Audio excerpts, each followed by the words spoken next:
just decided to go live and hang out. See who all gets online.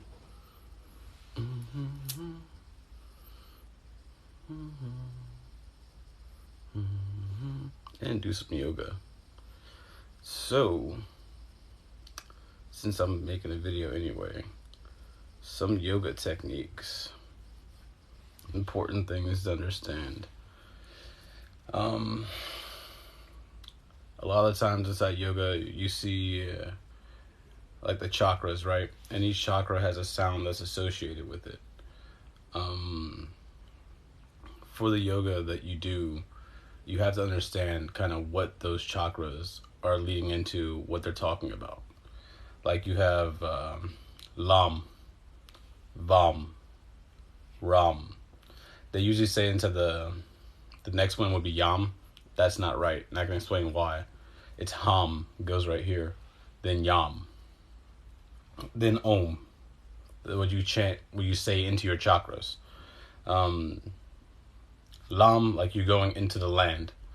Vam is like the V, the mother principle, the desire, the more, the birth. Ram is more of a masculine area, that chakra. It's where you hit your head on the wall over and over again. That's where your seat of power is. That's the son of man, is your third chakra. Ham, ha, like haha, like the heart. You know, laugh from your heart. Yam, ya means ether. Na, ma, si, va, ya. Om. So yam is like the vibration that you put out from your voice. That's a definite thing. That's important whenever you like start doing yoga and start actually getting into the understanding of yoga. You're going to use these energies inside these chakras. Each chakra, when you sit there, you feel close to your spine, because a lot of people think the chakras in the front. They're actually on the back, right along the top of your spine. They go up there.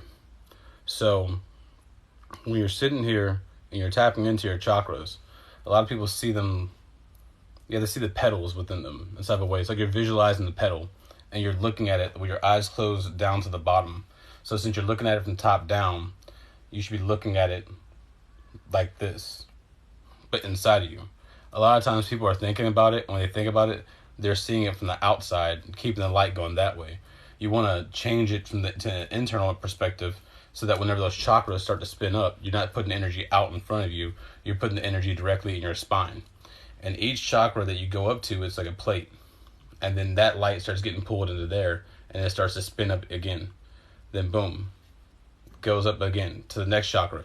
Each one is combining together to make like a beam of light within you.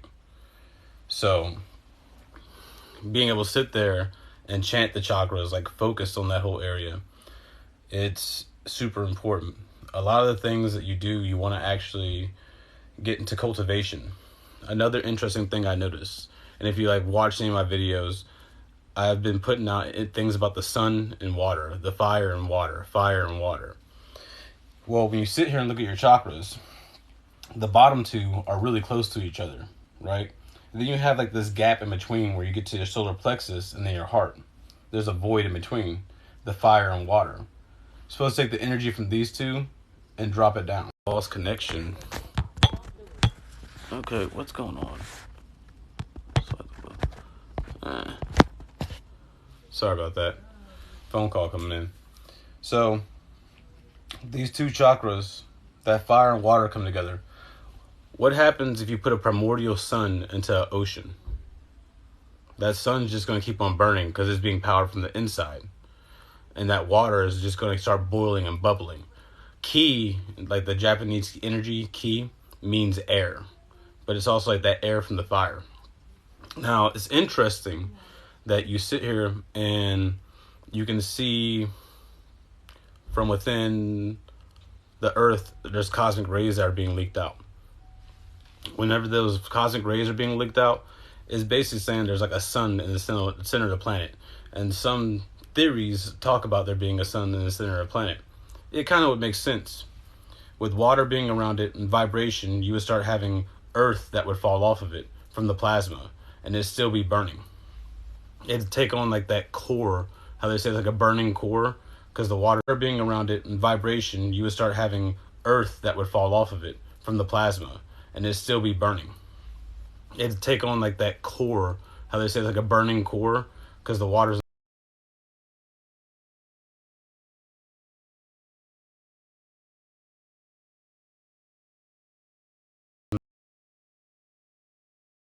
no. Alright, whatever. More people calling. Doing things. That sun, the fire is burning the sun and the water right there. From that, earth is going to fall down below the water. It's going to sink, and air rises up. So you have fire, water, mix the two, and you get the next two. When you put fire and water together, that usually symbolizes like purple electricity. Inside a lot of the shows, cartoons, animes, they use that as purple electricity. And then air and earth put together, that's your normal sky electricity that you get, like the yellow. So it's the differences between the two types of energies when they go together.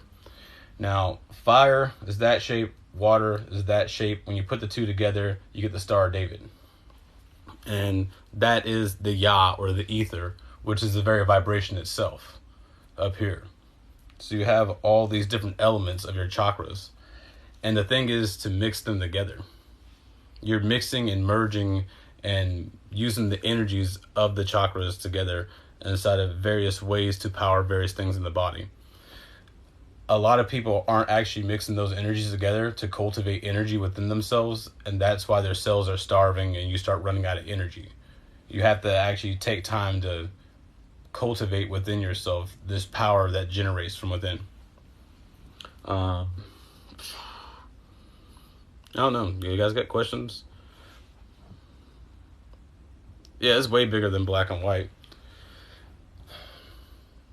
But then, like at the end of the path, like when my chakras at the very end, when I got there, I started to turn everything into black fire. And the black fire is like the purifying flame that burns all things away. So, and it's black and white at that point because it's from your own perception. It's an internal change within you, what goes on whenever you're actually doing yoga, when you're seeking the union. It's a problem with the whole way of the life. Yeah, people are definitely not doing the life thing right. It's halfway their fault though, because we're supposed to be curious and go out and seek things. Any advice on how to astral project? Yeah, I mean, you can do it. I typically recommend though to people to instead of trying to do astral projection, go inside yourself. And that going inside yourself will help you build your temple. It's like you're doing astral projection, but into your own local area within you, seeing what you can go see. Trying to get out of your body and going out and doing all that cool stuff, yeah, that's cool. But inside stories, you hear about soul traps and all that other stuff. You never know what can happen to a person. Like, I'm personally more cautious with my internal self being outside of my physical self. So I ended up going all the way back in. And as you go back in, you end up going out at the same time. And then it's kind of a weird, since you went out, but you're going in, it's like a water splash and you unfold into another area. That way, once you have that understanding of being within yourself and the actual true nature of everything, why astral project anywhere? You can learn how to cultivate more energy, keep that in your body, and then cycle up all your energy to open a door inside of nothing, or like Doctor Strange it, bridge 2 points and make a portal. We're all supposed to be making portals and doing stuff like that, and just go to the places instead of actually projecting there. Astral projection's fun, but the more serious seeker who's actually trying to unlock the mysteries of their body and what life is, going inside yourself is super important. Is cultivation of that energy through clear mind meditation mainly? I don't know how much I can say it's clear mind meditation, because you can sit here and do your breathing. The first thing to do is breathing. You're going to bring your attention to your breath, and that's going to start to make the world slow down as you slow down your breathing. And then as you do that, you start to gain some distance from your body. As you feel the air going into the body, into the lungs, filling everything up, and then you feel it going back out. You're getting into the system and it's expanding in. But it's like you're wearing the body instead of like being in the body, and walking around. You're actually going into the internal mechanisms by focusing on the lungs and that way that feels. And then you just take your attention and drop it down lower. And then you'll start feeling all these extra electrical sparks and everything like that. So I don't know how much of it is a clear mind meditation as it is you're able to be able to sit here and notice your body and feel the body and like take your awareness, your thought within you down lower and going into that energy.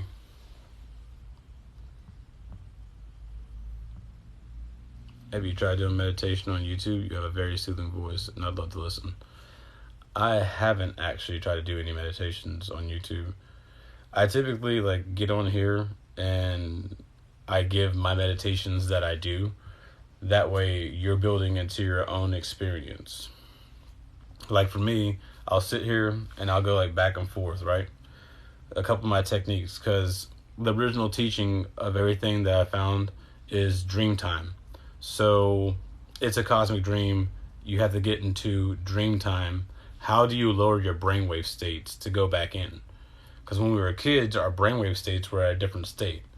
And we were in the kingdom. And then you go out when you hit your beta brainwave states. And you're no longer in it.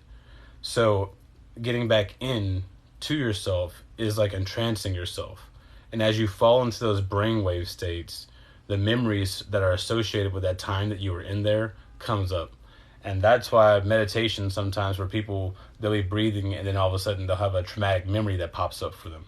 Well, that's because their brainwave states are opening up. They're falling in that brainwave level, and that's pulling up the information from that time, what they experienced.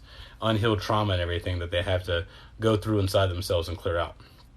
And then from there, to truly clear out your trauma, it's like for me, I build my temple. I have like a place I go that's inside my inner self. This is where I can find all my bad, all my ugly, all the good, everything. I walk into those doors in my meditation, and that's my own experience.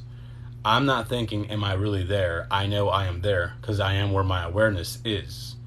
So if I'm moving around up here, walking around doing things, it's basically like I'm projecting myself there through a form of consciousness, control, awareness. You're sitting there. Who's the observer watching you walk around in your temple? And that's a big one, to realize that you're actually observing yourself from a different vantage point as well. But that leads to, that's like the final part of the game. You're walking through inside yourself. You're watching your things, like what type of monsters creep out from inside you, what type of things are going on within you. And it's inside of that you're like, all right, well, where did that type of creature come from? What type of trauma is that? And if it attacks you, you go and fight it. But you have to learn how to make peace with your monsters that you hold, because there's some things you can't do anything about. And for your own mental wellness, you have to accept the fact that you were at that state where you were younger and more defenseless, and you're making the active choice to not be like the way that what hurt you. And then after that point in time, you just let it go.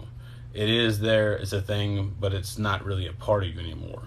But then you have major things about yourself, like, when you have a major heartbreak, and it's like you're fighting this horrible monster within you that wants to go off and do all these terrible things to the other person, but you don't. And this, like, why would I want to go hurt them that way? Why would I want to go do this instead of that way? And so that's really where I get into when I talk about like meditations and stuff like that. Because if a person is doing meditation, it should be something personal to you. And you can tell a person, no, go to this cosmic realm and go to outer space. Half the time we sit around and daydream, we start thinking about space and all the nebulas, and we're out here like blasting around and like doing all these things. But we're not paying attention to what we daydream about. You stay unaware of your daydreams. As you're daydreaming, you're actually doing things. It's a quantum system. Everything you're doing matters.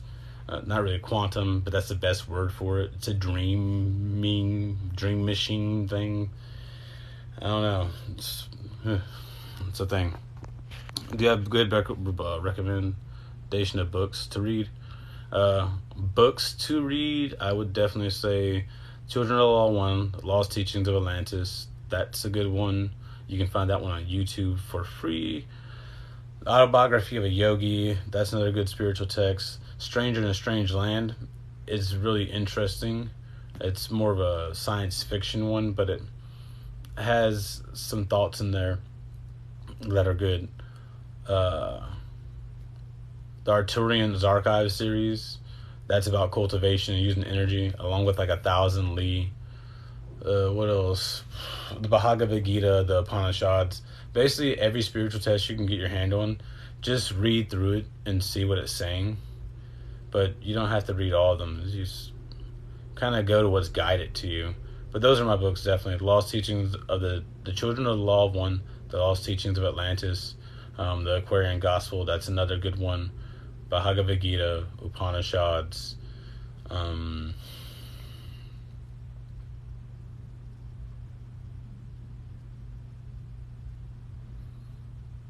learning. Oh, I mean, there's so many books. Tibetan Book of the Dead, all good books. Howdy, happy holiday to you as well. Oh, Monkey, what's up, bro? How'd that fast go? I was going to talk to you about that. I was going to actually make a video to reply to you.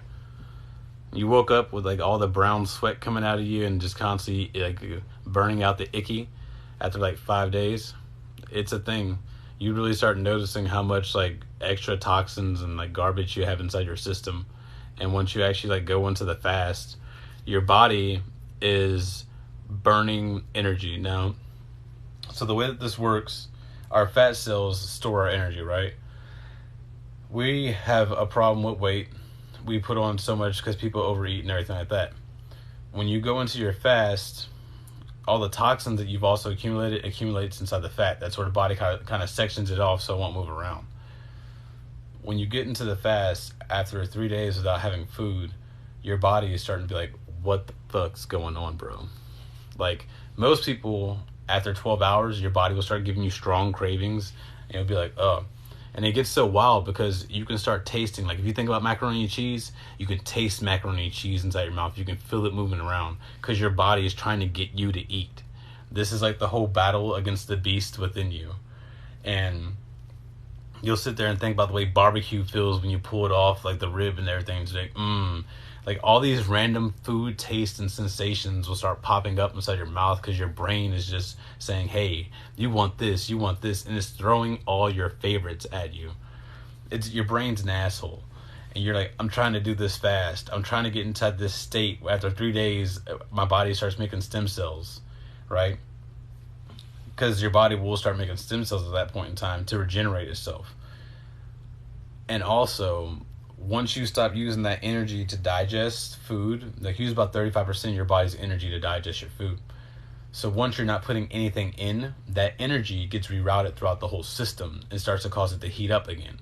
It starts getting faster because now you have more energy. And this energy is going to start to overclock your brain too. It's going to start making you think clearer, sharper. It's like you're going to get out of a brain fog that you've been in this whole time. And then the amount of time that you have, because you're not eating, you're not taking time to shop for food, you're not taking time to get food, you're not taking time to make the food, you're just able to sit there. All that extra time that it frees up starts to like make you realize like how much time you actually use to do so many things inside of your domestication.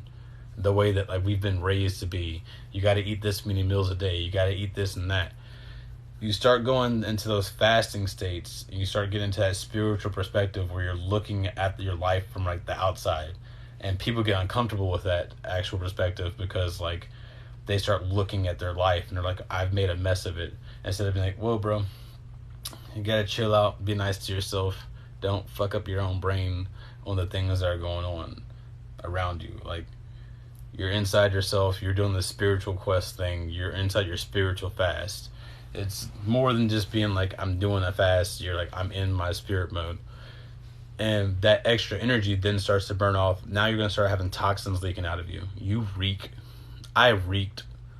It was horrible. It was so bad. I smelled so bad the whole time I was fasting. And I couldn't figure out why. I didn't know what was going on. I was just like, I was staying inside myself, keep on singing my songs, because I could feel the electricity building up in my system. And this is where you start to get into flashes. People talk about like Kundalini experiences will give you seizures and all that stuff like that. Well, that's because the extra energy in the system now that you have overflowing within you, now it's getting up into your brain. And your brain hasn't had all that extra circuitry active the whole time. You know, they say we only use about 8% of our brain power.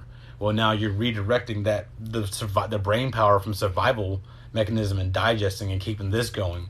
You're turning off that factory and bringing the energy back up and turning on this factory.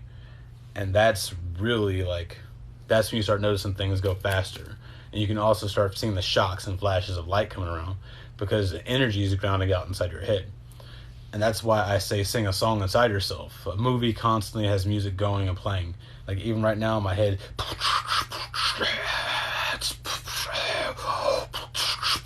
I just put it back in and up. And like when I say in and up, it's like I have a soundtrack playing in the background of my head that I can kind of hear the whole time, but I'm thinking within layers. There was some weird stuff I started doing whenever I was actually getting into the fast, setting levels to everything. And yeah, that the fast, that's a thing. That's definitely a thing. You get into that mode after like a few days. Happy holidays to you too as well.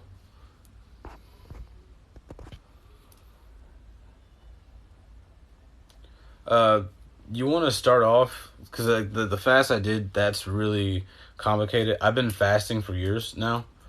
I read about it inside books, and I was like, I'm gonna try it out. And at first, I could only do like 3 days, and then I got to where I was doing 5 days, and I was fasting, and I could drink water, I could drink juices, but it got to a point where like inside my fast, I was just fasting and I didn't drink anything and I wasn't eating anything. And I felt okay. My mouth wasn't too dry, you know? So, and like I had my spit that I was sitting there and just swallowing that. And the body keeps on recycling it. And as it's doing it, this inside that fasted state, you're purifying your inner self and giving off all those toxins too. So, I mean, you can drink the water. It would help. Ish, but it also like it makes your muscles atrophy because technically you're water dieting. The book The Phoenix Protocol covers this in such a way. It's like our fat cells store our water inside there. So you're gonna burn through your fat cells, your body weight fat, and it's gonna lower your BMI total overall. And like since most people aren't completely ripped, you know, it's just going to make you get to where you're more cut up and everything, more in shape looking. And it's the body's going to try to preserve the proteins. That's going to be a thing because the body wants to preserve the proteins as it's making things. It's burning down things. It's running through things. It's going into danger mode. And the fast really like, you feel yourself dying. If you do the 40-day one, if you do like what I did, and that's why I'm like, it's a tough thing, and you also like, I didn't have to go as hard as I did the whole time. Like I could have backed off and been in like already, but I wasn't at the end of the things. I didn't have like, it's like a story. It's like you find yourself walking in a movie. I don't know if you all ever feel that sometimes, like you close your door and you lock your doors and you turn around and turn, and it's like you're playing Dance Dance Revolution. You got like the perfect movement, and it's like you think about the way that you move inside space and inside time, how you position your body, how you walk, how you're carrying yourself, and inside that you're making like, I don't know, your own movie of yourself, the story that your life is telling. There are times whenever you become aware of that. Well, during this whole thing, this whole event, you're kind of aware of like you're going through this event. I'm doing this for this. This is the story I'm telling. I'm inside myself. I have all this stuff. I built my temple. I've sat around and done my research. I've read different spiritual texts. I'm ready to see the truth. I'm ready to know. And it's like you're deciding to jump off into an abyss with no guarantee of anything at all. And the only thing that you put your mind on is like the creator, the understanding that there is a being, someone else. Because you don't know how any of this is made. A lot of the spiritual people are like, oh yeah, man, no. Dude, we made this. And it's like, oh, we did, huh? Why can't we just sit up here and manifest the stuff? Because we don't remember how we made this. Oh, well, if you don't remember how you made it, then you didn't make it. Like, sometimes, especially when it comes to stuff like this, super complicated, how everything works in the creation. No, there's layers and levels. People were building things. The creator said, go forth and bring things into existence, procreate. That's what that means. So there's an ancestry, there's a heritage behind this, and you're just now joining into the game. You don't know how it was built. You're trying to figure everything out. You've built the character inside yourself, like everything says to. You've seen what matters, the moments, the experiences, the refinement of yourself, your hobbies and how good you get into them, the proficiency you build whenever you actually keep on going into a thing. And you're ready to take that jump and birth your character to where you're immortal. But in order to become immortal, you have to think about your own immortality. Because people sit here right now and they suffer hours upon hours endlessly. Endlessly. They'll be like locked inside your head in the middle of the night and you can't get out of it. You can't brush it off. You're going crazy. It feels like that. Yeah, but if you were immortal and that's how you lived, most people think inside of like, oh yeah, well, we live to 80, 86 years, 90. What if you didn't? What if you lived to 1,000? What would you do? What if you were going to live to 10,000? What would you do? What if you sat up here and decided like you were just in existence and you couldn't die? And you just were because you are. Your awareness was always there, inside of time. Because even when you go outside, inside the void, you still have your perception and awareness. How long you're out there, you can play with your filters and change things. That's why the heavenly realms, they run at different rates of time inside the different legends. A person can go there for a day and 800 years have passed here on Earth. They're stepping into different levels of time, different vibrational frequencies, all the different stuff you hear about. So it's a thing, like it's a whole thing that happens when you're inside the fast. You start going into those modes, into those states, into the different levels and layers of the creation as well. And you have to learn how to be present and aware and notice what you're doing. That's super important. A lot of people don't pay attention to what they're doing inside themselves. And with 1,000 years, like one more time, you'd be able to learn and control everything. So it's like that Justin Timberlake movie where you're trying to earn time. And a lot of the things inside like yoga, you slow down your breathing, and they say you're only given so many breaths inside your body. So as you slow down your breathing, you elongate your time.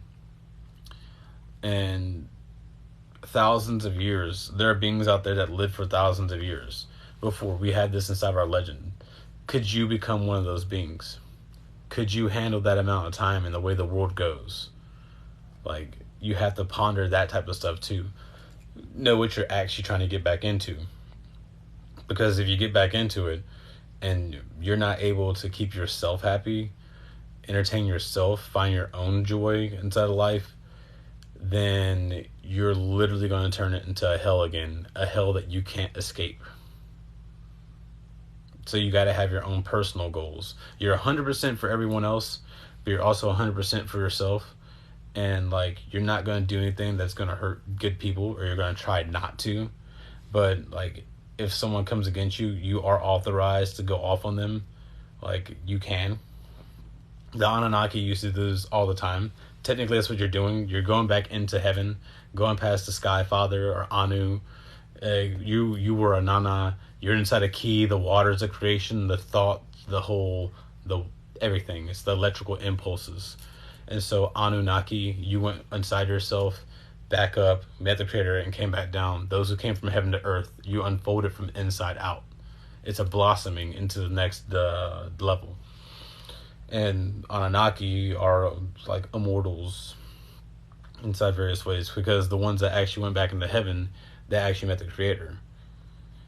Like, if you put your focus on just that one being, one pointed awareness, you go back to the one that's always been there, and he's like, all right, I know you. Good job. Pass my test. Go ahead and go back into the thing. I got you. Don't worry. And it's like, at that point, you're woven into the dreaming. You're known. And so if you do die, he'll just dream you back, because you're immortal. You did the prerequisite work, the understandings, the meditations, the pondering, to pond, to look upon the waters, to reflect. You've done those things in order to build yourself a basic understanding of eternity being a long fucking time. What are you going to do? You need to know what you're going to do. That's another part of the yoga that I teach. Long time. I sit here and think about eternity. I'm like, I have time to figure out everything. Everything would be cool if the people would just chill in the world. You got Russia and Ukraine about to go out and do some stuff. You got the Taiwan and China situations. You got people being locked down over in Australia all crazy, in Austria. And it's like, what's going on? When did people stop believing they have an immune system? When did people stop believing that, 50% of our DNA is viral? We get viruses and get updates inside of a way. That's how this whole organism came into being, was by fighting the cells versus the viruses, and then they kind of came together and made new things. So it's always been like a constant war that's going on. That's what I told my mom when she just stared at me. Yep. Oh, another cool meditation I've been thinking about, right? So, the Millennium Falcon, right? Star Wars. It's Chewie and dang on Han Solo sitting right there next to each other. So, when you sit here, visualize yourself. Your body is your spaceship, because that's what we use to walk around inside space, right? So you're sitting there and you visualize yourself in your cockpit with your beast self, and you're like, hey man, Chewie, can you go check out my right leg? Something doesn't feel right down there. And then you shift your perspective over to the inside, and you go down the leg, and it's like the movies you see with cells at work, and how they show how all the people are working in the body doing things. They have their own community, and they're all going off doing things. Well, you're going to go down there as your little cell self and be like, what's going on here, guys? And communicate with your body and tell it to heal itself. I think that's actually a thing that we can do, but we just have to get the dreaming right, because the dreaming taps into the consciousness system that links into the body grid. And so there's many different ways to interpret and see this stuff to give the body commands. And you kind of have to build your own VR simulation within yourself to do these things, to get control of that. And then you fall deeper into it, the daydream thing. So I haven't given you all this technique because I'm it's kind of dangerous, but it's the daydream. It's kind of how I put myself into the sunken place, and the sunken place is deeper into your body. You're going deeper in, right? Because falling. And so I'll sit here and I'm I look out of my eyes, blinking, right? I sit here and I can blink a lot. I found myself doing that because the eyes are a distraction, and I was trying to cut off my senses, and I was like, all right, if I can't cut them off, I'm just going to overload everything. Shiva is the Lord of Dance. I'm going to move everything as quickly as I can and start vibrating from inside and overload my shit. So I started sitting there blinking, and as I'm blinking, and I was thinking about swaying back and forth, with the whole the meditation I gave with the different rainbow colors. So I'm sitting here thinking about that into my head, going back and forth. And then as I'm blinking, the TV screens, they blink at a 60 hertz rate, but we don't notice it. And I'm like, so if they blink at that rate and it puts us into a hypnagogic state and gets us to sit there and watch it, and then get that programming, what happens when we blink our own eyes at a rate? It produces, oh, this is the TV screen. Let me step back from it some. And so you keep on sitting there blinking, and you get used to that, and then you slowly get to where you're in the middle state between being eyes open and eyes closed, and it's way more comfortable when you blink your way into that, to sit inside that Buddha-like position where light is coming in from the bottom of your eyes on the horizon, essentially, and you're starting to see the whole thing unfold.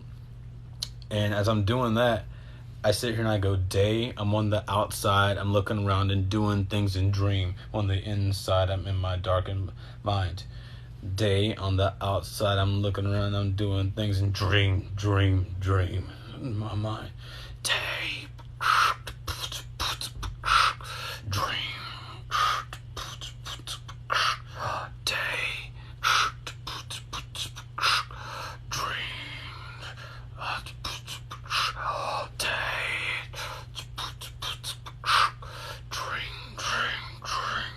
as I'm saying the dream over and over again, it's deepening my state to let me fall into my subconscious mind and go deeper into my temple, so that the experience becomes more sensational.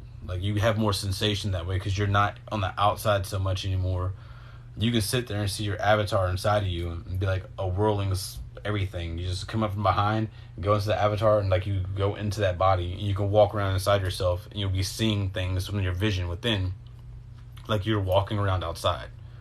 And so basically you're building the hands inside yourself. You're building your senses. What does the air smell like around you? You're telling a story. And it's weird because you can sit here and think about being in a forest, and you'll think about the earth smells, especially once you've been fasted, because now your senses are, your survival mode's kicking in, so everything's starting to food becomes more, everything, all the senses go way up. It's nutty. You're sitting there inside yourself, and you can think about going to the ocean, and you get that sudden impulse of salt water. You can think about the difference of going to a lake, and you can smell the difference in that water, or a bog. Your brain remembers these smells and sensations, and you're using them inside your meditation to also immerse yourself within your inner verse, because you are a universe. So you're building out your own inner verse and showing different things and different areas that you go to within your own meditation. Root chakra, if you want to work on your root chakra, go to a place of earth. Think about earth and unfold yourself in there, and you're in your earth zone, that temple, that church down there. You want to go to water, unfold the water zone. It's like Legend of Zelda. Each one has a different temple. Each one has different things you need to go through and clear out. Each chakra has different associations, guilt, shame, desire, all those different things. So you go into that area of that, and you kind of go looking for your understanding of that, to clear that out. The avatar Ang thing of opening the chakras, I did that 9 times when I was doing my fast, all at the same time. I sat there, listened to the video, and listened to it the first time all the way up, and did all the cleanses for every chakra in my bottom chakra.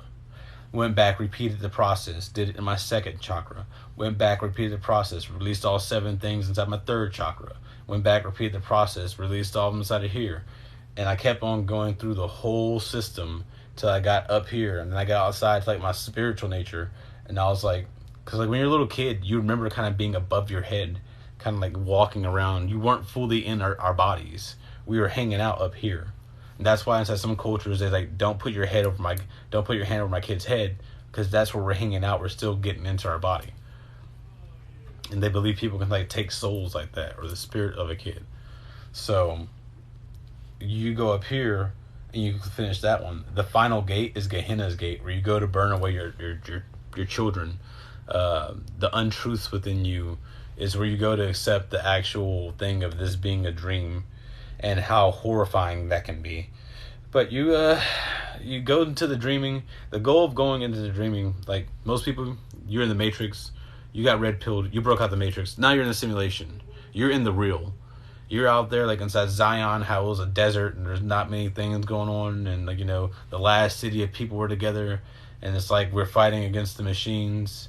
That's where you wake up at, and you look around and you see people and you're like, oh, they're NPCs, they're bots.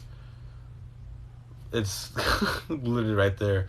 And people that can see this and feel this, you're in simulation turf, or the father's turf. You're trying to figure out what the hell's really going on. These people down here, they're still blah.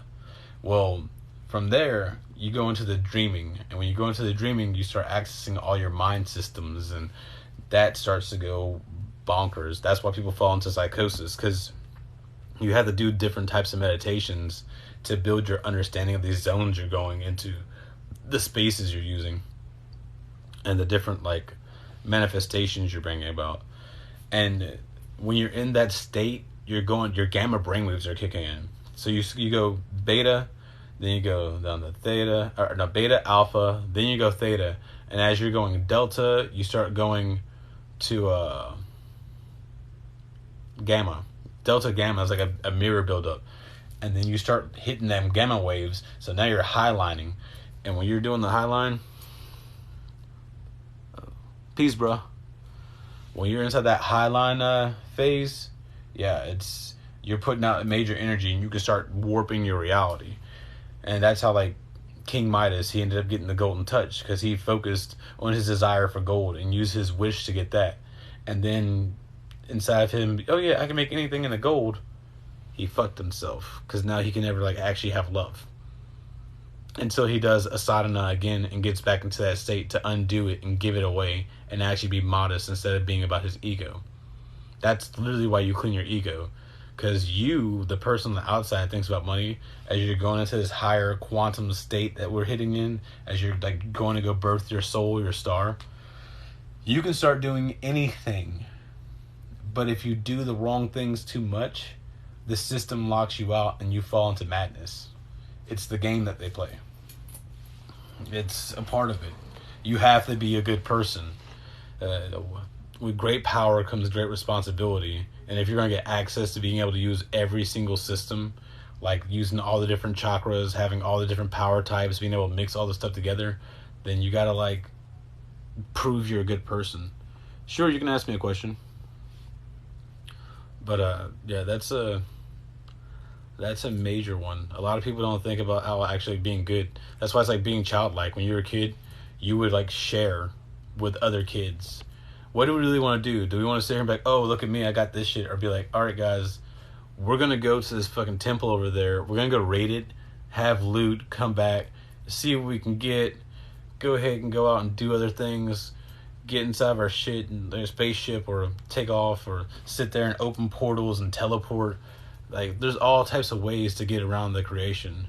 And, we're over here fucking around trying to own things instead of just being like, oh man, we're good cosmic citizens, you know, we're all bam. Ever since I started doing my third eye meditation, I have constant pressure in temples and forehead. Is that bad? Right here on the side and on the top? Well, actually, it could be, the pineal has to vibrate. You have to understand that. The pineal, yeah, I'm like Luffy, bro. That's my ex-fiance. She actually used to call me Luffy. That's one of the things she used to say. You're my Luffy. I'm like, yeah, I like food, meat. So, but yeah, the pineal gland is going to vibrate. It starts oscillating really, really fast.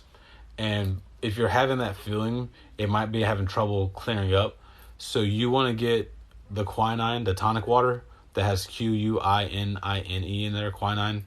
It's a normal thing. And take the zinc and drink that water.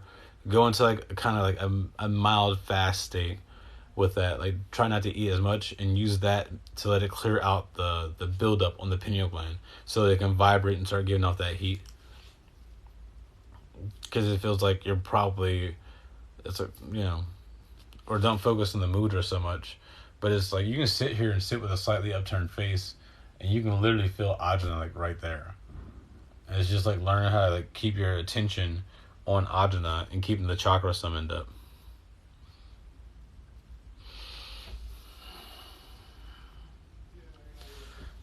I loved my ex-fiance. She's the one that broke up with me, and then she wanted to go back out, and I was like, I don't do go backs. And like, That's a whole story. That was a whole mess. But I was 21 at the time. I was ready to get married. She's still really cool. I still talk to her, but do we have free will, or is the path already laid out for us? It's kind of a both. It's a weird thing. I asked myself that because how the hell does that Head for Saturn picture look like me? And like, what is this? Why does the other part, like the other picture, look like someone that I know, that I actually love? And I'm like, Trinity type things. It's like that whole messing with you Matrix mind fucking in the background of, was this really free will? Did I really have the choice? Was there any choice? Who else was going to do the 40-day fast? And yeah, that's what it came down to me. Like, who else is going to do this? I don't know. I don't think I have a choice. I have to do this. This is something that I have to do. And yeah, it was it free will? I have free will now. I can go do things. I know the truth that we live inside a dream. Like, yep, you break in the illusion of time through synchronicity. You start finding yourself inside, like, it's like you're inside walking around inside movies, and you are the movie character. And like this movie character that you're being, it's the Truman Show principle. You become aware of that. Yeah, there are more people. I have like one of my friends from Renfest, another one of the chicks that I know. I was inside a Facebook group like last year, and some dude had brought up something about anybody else got more clicky. So we're out there. The 144,000, whatever the hell that is, I think that's a real thing. People are waking up, and it's like, but it's more than 144. It's for everyone. It's like for everyone.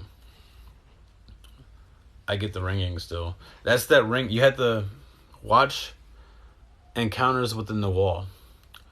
Go on YouTube, listen to that book. It's like 6 hours.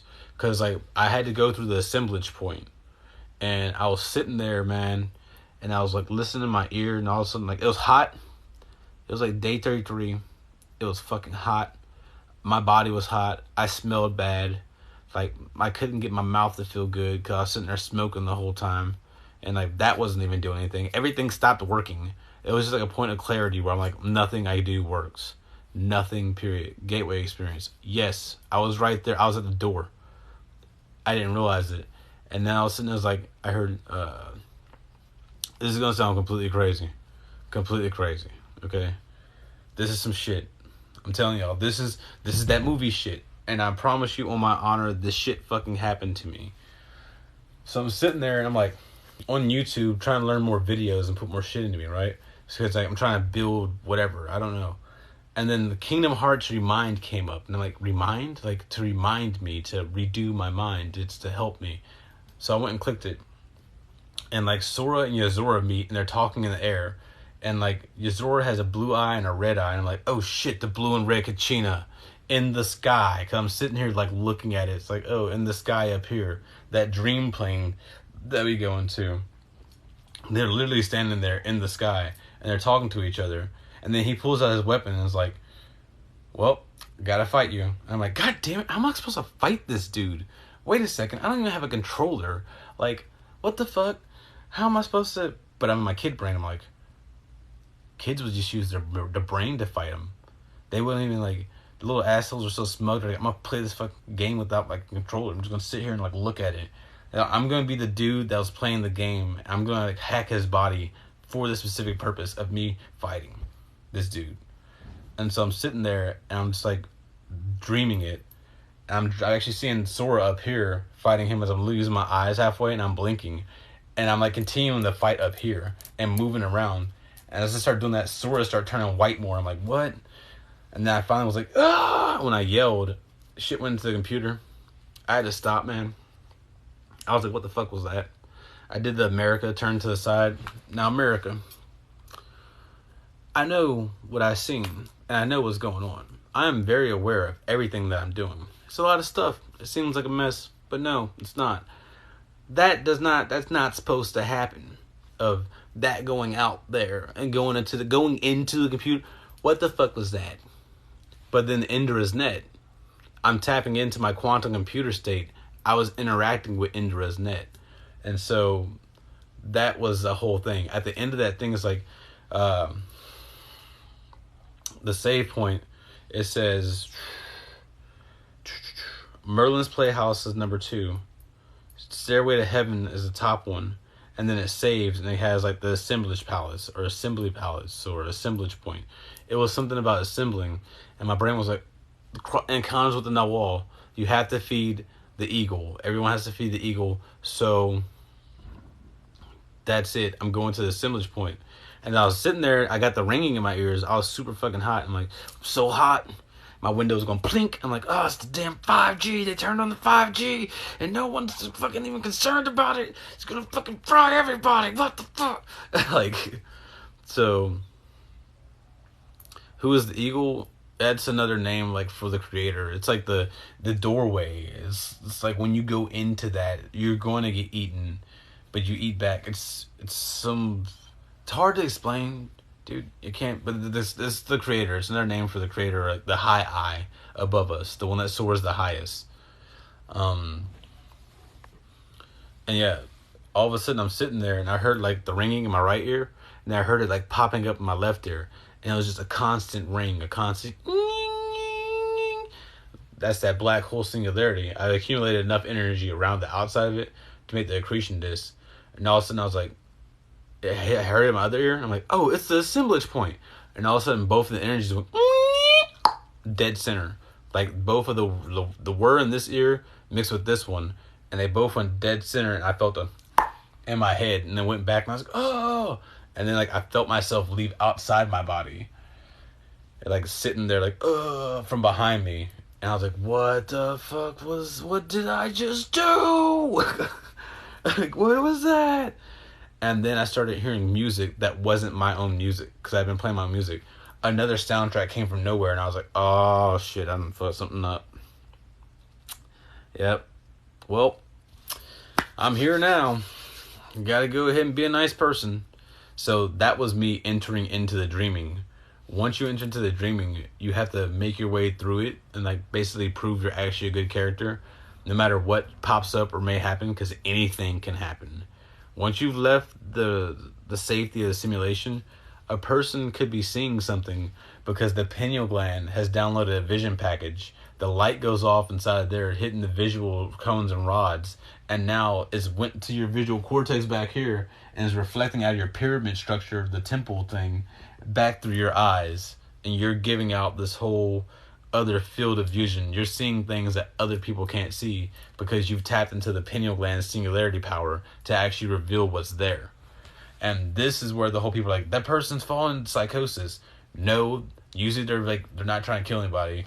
Sometimes these people do go crazy though, and they're like, oh, I have to be this hero. You're supposed to learn to be peaceful. This is a garden. Everyone here is children. We're supposed to be peaceful towards all life here. It's supposed to be pretty easy. So this is actually a test of you not going off to destroy things and controlling your ego and being Mr. Hero. You're just being a dude, doing things in infinity, and there's all types of beings out there. And you gotta be very, very open to it. There's times before, whenever like the darkness was like, dark, the darkness was there. And then came fire. And with fire, all the things within the void could finally go towards the light. And they did. And then they saw each other like, what the fuck is that? And they were all scared. So what they start doing? Start wearing big ass hoods, and you just showed up to the fire and sat down, and no one saw what you looked like, but you could converse and talk in mind pictures and stuff like that. Like, this is like primordial things that the creator used to do to like develop experience with the spirits, the primordial ancestors, the first ones that came to the light. Like from like, the darkness, he made others, and like there's there, and he was like, and there's light. Go to the light. Go ahead, communicate with each other. And he just sat back there, and I was like watching the whole thing the whole time. And this is a creation that's been going on for a long time, man. We have a lot of lore. So at that point, inside of the fast, when you're in the dreaming, peace, the way of Christ compels you, okay? The person that's looking out of my eyes is the same person that's looking out of your eyes. The perceiver, the sun, we are both inside of the Christ because of that. You may be shaped like that, and I'm shaped like this. But guess what? That's completely fine. We're both beings. We're doing things. I'm going about my way. I can't talk to you right now. I'm not ready for all this weirdness. I'm sorry. I apologize. Not used to it, but I'm going to go over there and do that. And that's pretty much how you carry yourself the whole thing, because you're being peaceful towards everything. You want to be peaceful towards all life, so that no matter where you go, you're kind of an ambassador of the Creator. You're an immortal and that type of stuff. It's a deeper understanding. That's the whole Christ family thing. So this is supposed to be understood here. So whenever you go to like other places, you know, the monsters, they're there inside temples, but they have lives too. They're also people. So they maybe challenge you inside of a temple, but they can resurrect and come back. But it's just going to be like, you know, Valhalla. We died for that. Like, you died for the battle, and then you resurrect in the next round. It's that type of stuff that he's trying to set up to make the creation challenging, to make it fruitful for everyone. Monsters, Inc. went from being about fear to being about love and laughter, because laughter and positivity generates better things for the creation. Yeah, we do have our fear factor zones where you can test yourself in that, but it's not supposed to all be like that. Like, I feel like we're all just leveling, just being in this live. This is like catching a rare Pokemon. Doo-doo-doo! Yeah, boy. It popped up. Cosmic Space Dad.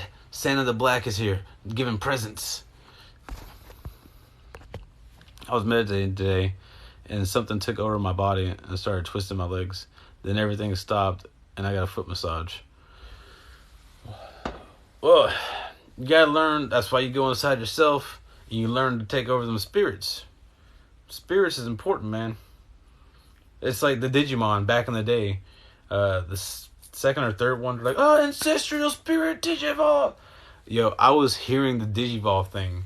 Because, like, when I was a kid, I used to get into fights and stuff, right? And as I'd fight, I hear the Digimon, like, Digivolve. And I, like, level up my fight style right there in the middle of the fight and get more serious. So, like, all of a sudden, I'm sitting here, like, I'm going back into my kid brain. And I'm like, I have to go harder. Like, my body's hurting. It's been like days since, it's been like weeks since I've eaten. And I'm sitting there and it's like, I'm like, Digivolve into Ultimate. It doesn't matter. You're inside yourself. No one has to know what you're doing. Like, I was like walking around as a machine person half the time. I'm like, machines don't need to eat. So therefore, I can be okay with this. Like, this inside my internal thing, I'm a machine person. I'm running off of fluids moving and that type of stuff. You know, it's a different change. Well, you have to do something. You go a long time without eating, your body's going to start telling you, well, you want to eat. And you're like, no, the fuck you don't. This is a biological machine. You have a quantum computer. We are still okay. You are not that bad. You are okay. Okay? Just like you do with your car. You got your light on, you'd be like, I ain't got money for that right now. You okay. Like, you think you ain't dying. Oh, you just stuttered? It's okay. You still okay. You still going. You just had a little stutter. I trust you. Trust me. You have the power in there. We lived a very opulent life. I still have fat on me. I don't see myself looking all skinny, starving, like I'm some like African kids. You might want to shut down, but it's actually half of it is like, since you're using all your energy to go within yourself and you're building up all that energy, that's also a part of your death. You're having a hot death. That's what's causing the gland to heat up inside your head. And once that gland pops open, you're technically in the land of the dead, and you have to, like, be there. Do you ever see interdimensional creatures while building your temple? They disappear like that? Yeah, dude. It's like Dark Souls, man. So I'll be in my temple, and I'm chilling.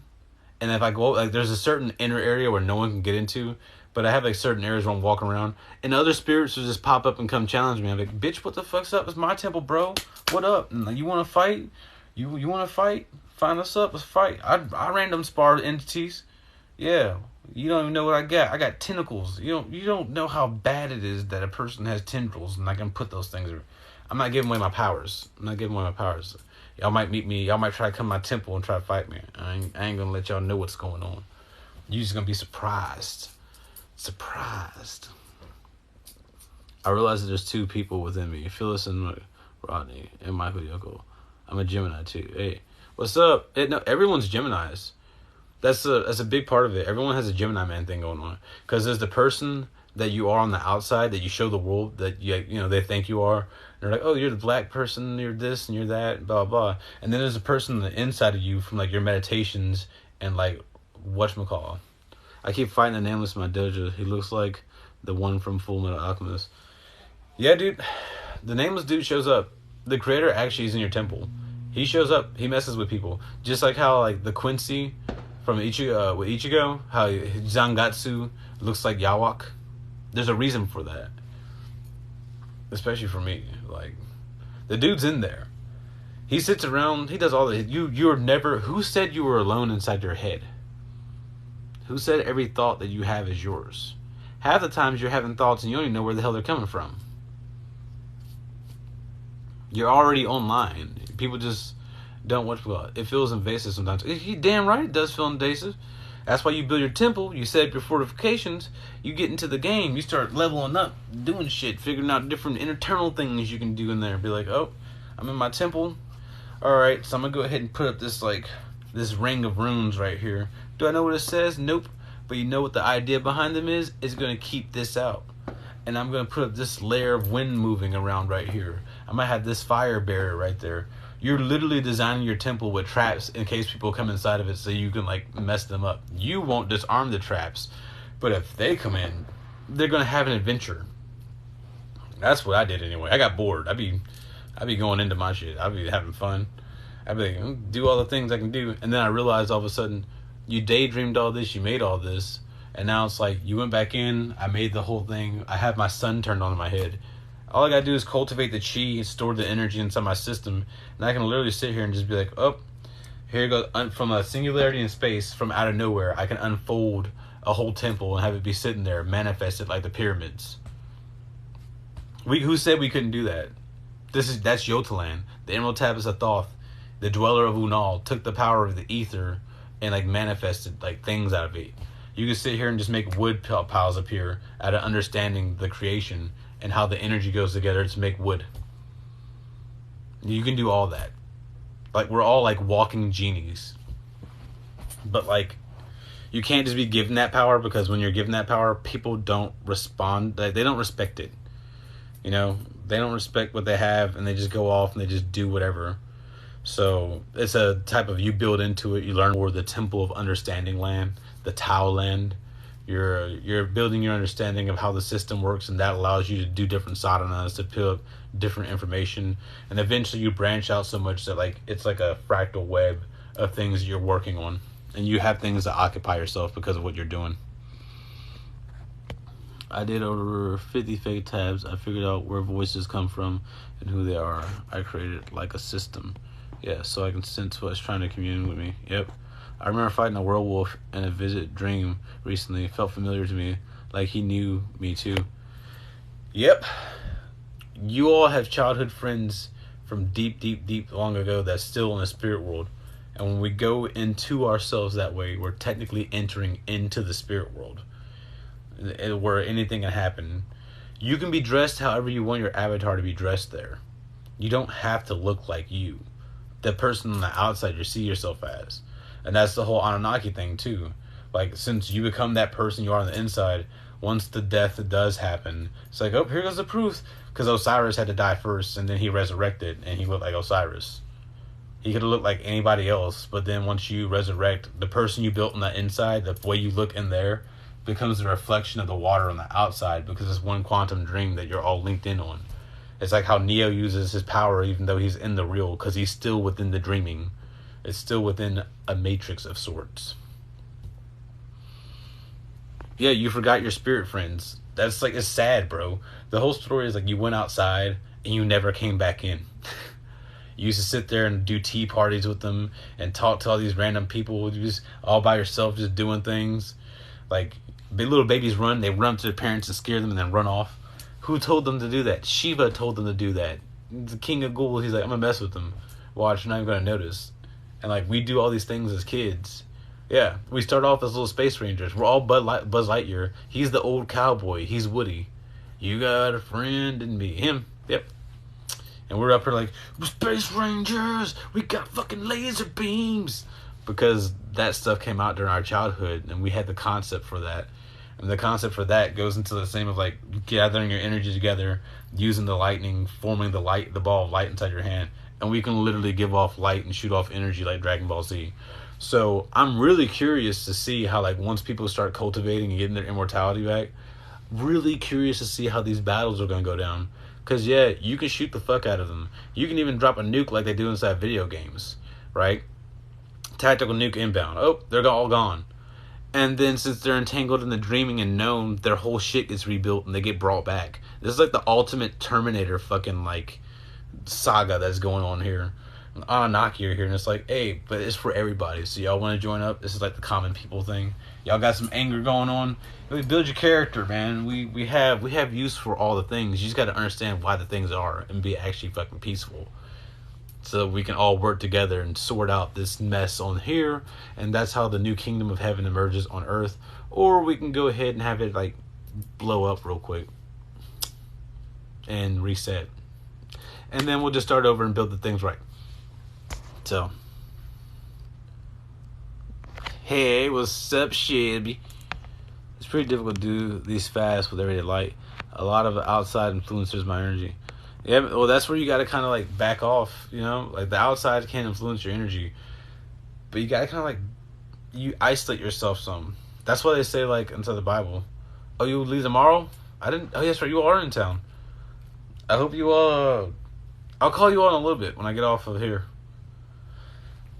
But yeah, when you're going into the fast, you have to isolate yourself, that energy. Like, Jesus says, when you eat and drink, don't speak like the hypocrites do. Or when you go into a fast, you don't talk about you're going into a fast. Wash your face so people can't tell, you know. You just go on about it. You're not bragging like, I'm in a fast, I'm doing this. Because once you get to those deeper levels and those longer days, motherfuckers gonna start being like, how many days haven't you eaten? Oh no. And it's going to start throwing red flags to them. So you don't even say shit. You just isolate. You don't got to tell everybody what the hell you doing. Now, people be trying to tell people what they're doing. Yeah, talking fast. You know, I've been doing that lately because the word has power. And, you know, you think about, like, what does that mean? You know, when we're talking, when we're little, our word is our bond. And we're trying to build lore. To become a lord, you have to build lore behind you. And you know, people are going to say what they're going to say. And everything that people say, the creator knows. Because he's within everybody. So it's literally how, like, you're going out and you're being you. You're being your best self. And people will start saying things about you. And that's like, I love speaking too much. I overanalyze all I say and why and how and etc. Yeah, that's a thing. It's cool to do inside yourself because you're telling a story. But, like, when you're going into a fast, no. Not unless you want to get brought off to their nut houses. See, a nut house, the nut gets cracked. Nah, you gotta... They try to put you... Your nut may be cracked and they're trying to program you back into the matrix. That's what they're trying to do. You have to go through the whole process and come to know the truth. Speed all the way up. Hit that next level and fractal into it. And then slow down and solidify your state. So... yeah, they'll throw to you before they'll throw you in there. You're gonna go to that bin. That's what they want to do. They're trying to stop that from happening. They're trying to stop people from waking up and going back and being like entangled. Because when more people like me show up, like I'm already here, and like I didn't know I was Shiva, man. I was sitting there. I'm just like, man, fuck everyone. That's my general attitude. Like, I'm just doing me. I'm impersonal. Like, you're teaching and knowledge. Build my temple. Hell yeah, Milo. No problem. Hey, the building a temple, it really does help out with the hard times because you're able to go inside yourself and find your power. And those moments that you have within yourself, that desperation you feel, you pull through your power. You can overload the system whenever you're doing it. Like when you first wake up, you have access to a lot. Because you're building up all the vibration, all the energy staying in you. if your emotions get messed up, you end up like, ugh. As I get, cause I cry a lot. It's a thing. Sadhana, sad hana, sad flower that blooms.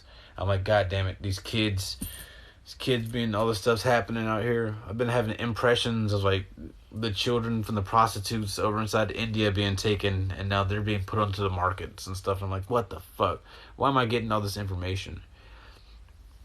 So, like, it's my dreams. I don't like dreaming, and I don't like the random flashes of details that I get. And it's like, so I cry. Oh yeah, we all used to cry when we were little. Sadhana is part of it. And you know how we used to cry and get that white crust on the outside? Now that my pineal gland's actually open, the crust comes back. And I'm taking Ormus. I'm like, huh. It's interesting. It's because when we were little, our pineal was open. That's why we didn't need to eat as much when we were little. We were forced to eat. We didn't want to eat. We weren't trying to eat. And then we were forced to eat. And like, then we were forced to eat more. And sit down and eat all your food. But we were used to run around on like energy like itself. We were in it. We were forced to take on the form of man. Instead of learning how to control the system while it's still operational. And that shuts it down. Our minds, I love how one can exercise through meditation. Just build. Yep. You exercise a lot. Without chaos, there can be no order. Exactly. Without chaos, there is no order. You have to go back to the primeval chaos yourself. And when you figure out that dude has his own ego, that's a dude the whole time. He's been sitting there like, I have an ego. I am me. I am that I am. I don't have a name, but I have a fucking ego. It's like you're going to go fight the Master Jester dude. Like the floating clown hands, the Mr. Hand that pop up in Smash Bros. It's like you're fighting that fucking guy. Like, man. Ooh, that was, well, for me, it was like fighting. You can go back and fist bump him and be like, I understand. I'm like, nah, I'm going to go, like, why didn't you leave them with a father? I was fucking pissed. And that's why it's like, oh, you're so mad about that? Your responsibility. You have to go talk. Son of a bitch. Like, damn it. I was trying to go. I knew it was a trap. I was trying to go to the throne. Like, I don't care if I die. Because most time people don't care if they die any fucking way. Or like, if I die, it's not an inconvenience to me. Like, I'm just here. You know what I mean? And it's like, fuck. So like, I'm just going to go ahead and do this fast thing. It say put you close to the throne. I'm going to get up there and slide him a message. And be like, hey, PB&J, be like, yeah, kids are killing themselves. And go ahead and like leave, I wasn't trying to take no responsibility. Nope, I came back hot. I even put on the form of Shiva, looking like one of the pictures of him sitting there riding on the cobra coming back, all my ego intact. I'm like, yeah, man. Yeah, you want to talk about Tiger King, wake up, Torah. 9/11, I was sitting inside my media arts class with Miss Baskins, that bitch Crow Baskins, that bitch Miss Baskins. I got in trouble when the towers came down. 911. What's your emergency? Emerge from the E8 flower of everything. I pulled my consciousness from the grid as Torah or Shiva. And like, what the fuck? I didn't know that was me. I had no clue. Because I've been sitting around just doing things.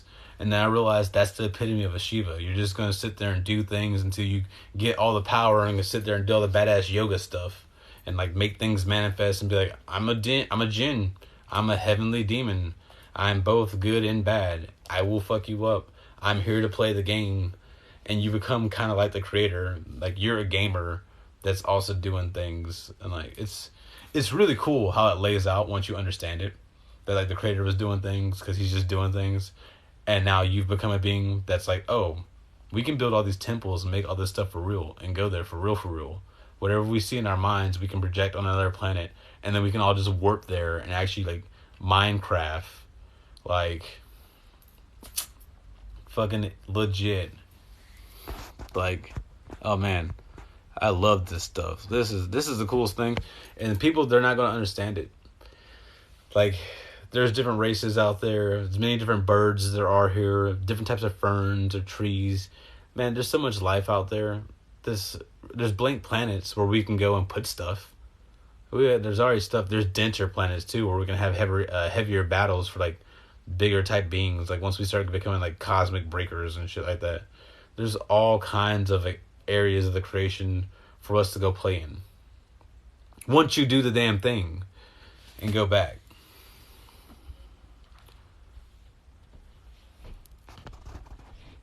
Yeah, hindsight's 20/20 all the time. Like, they say meditation brings in demons. No, going inside yourself. Like, people, there's just other entities, but you have your own entities. Like, like, what up? Dragon yoga. Like, that dragon thing, too. So your gut brain shut down, right? You have, like, brain cells, your gut responds. Then your heart has its own coherence, like, type brain cell thing.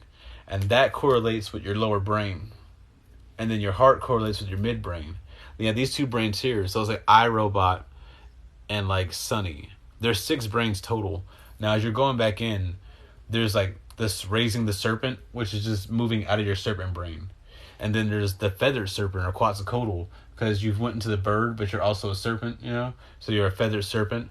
But then you have the dragon, because once you get to where you're using all the energy, the wings up here take on, and like you become the full-on dragon. So we started off as dragons using all of our energy, and we lost our wings and fell because serpents came to us. Things that were on the ground whispered to us that how much more fun it was down where they were. And so we turned off our wings that allowed us to brainstorm and go across our mind, and we fell into the reality that we like live in. So once you turn all of it back on, you activate your dragon system and you enter the dragon. You enter the Zen mode. You're like, I am in Tao. Like, Furada. Yes, Furada.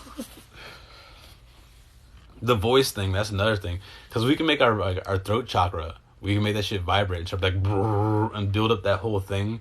So I think there's actually a way for us to sit there and do like the dragon breath type thing. Like, the dragon shouts, all that stuff is based on vibration. Another like meditation I do, right? This is so when you sit here and you rock back and forth, you can like kind of like envision the water sloshing in your body, and you want to get into that state and feel like the water moving, and realize the waters above are separated from the waters below, but we're all inside the electrical soup, the ether, right? So it's all still water around us. That's why there's a certain point in the fast where you're walking around and you can feel the whole world feeling like water. You're walking through the watery grave. That's a literal place. Very literal. You can feel it in your senses. So remember when you were little and you used to walk around like you were a giant, and you would think about the boom, boom, boom, and the pounding of your feet, and how ants would see you walking. You're like going all over everything, right? Well, that's the whole vibe behind that. Like the whole moving your body and feeling the Titan. And remember how that Titan symbolism came up recently? Like, release your giant, release your Titan. All right. So you go into that state of mind where you're like a little kid and you're moving around, feeling the vibration of you as a Titan or as a giant thing. Well, you can still do that. You don't have to be that big to be able to sit here and like the vibration you're putting off, the waters you're moving. I'm pretty sure there's a way you can build vibration up within you and then snap it out and like cause like a force push to go off. So you can sit there and boom, actually start like stepping heavier and using your energy and linking in with the whole system. So walking your tiptoes a lot. You're being a ninja. That's what's going on. Yeah, so everyone's supposed to be dragonborn though. Like, ideally, everyone's dragonborn. We're all nobles. That's the point of this garden here. It's not about the sex or anything like that. A lot of things that people think are bad. I got to a point inside of that whole thing where, like, remember like Hercules, how they had like the statues that were dancing? I was sitting there watching the background cosmic things of Kama Sutra happening. The sutras of love, like, just flowing throughout the whole thing. I'm like, what the hell is this? Why is that even there? Like, why? I'm watching all the things, love, and... So, the way we see things is way different. You're supposed to find your partner. You can close your X and Y chromosomes. You can switch them around and shapeshift, going from being male to female. So that whole like transgender thing, they're just cutting off their extremities for no reason, kind of, in some way. Like, we're supposed to do it internally and then unfold into one thing and fold into another thing. And it's just, yeah. You're supposed to work your consciousness into that other form to shift. So, it's weird. Everyone puts a lot of for like, yeah, you become androgynous. You have to balance your poles anyway. You're male and female. In order for you to become like a little kid, you weren't male or female. When you were a little kid, you were just a being doing things. You weren't concerned about your genitals. And that's why some people go and become like a eunuch. That's why they stop having sex.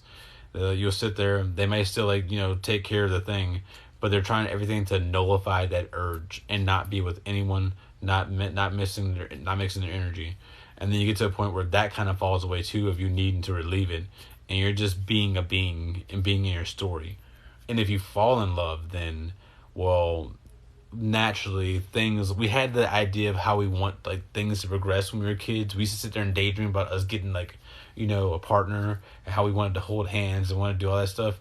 We kind of go back to being kids inside that way, and our love actually becomes pure, and you're actually going with that type of thing. So you're focusing on merging both male and female into you, and you balance your pole.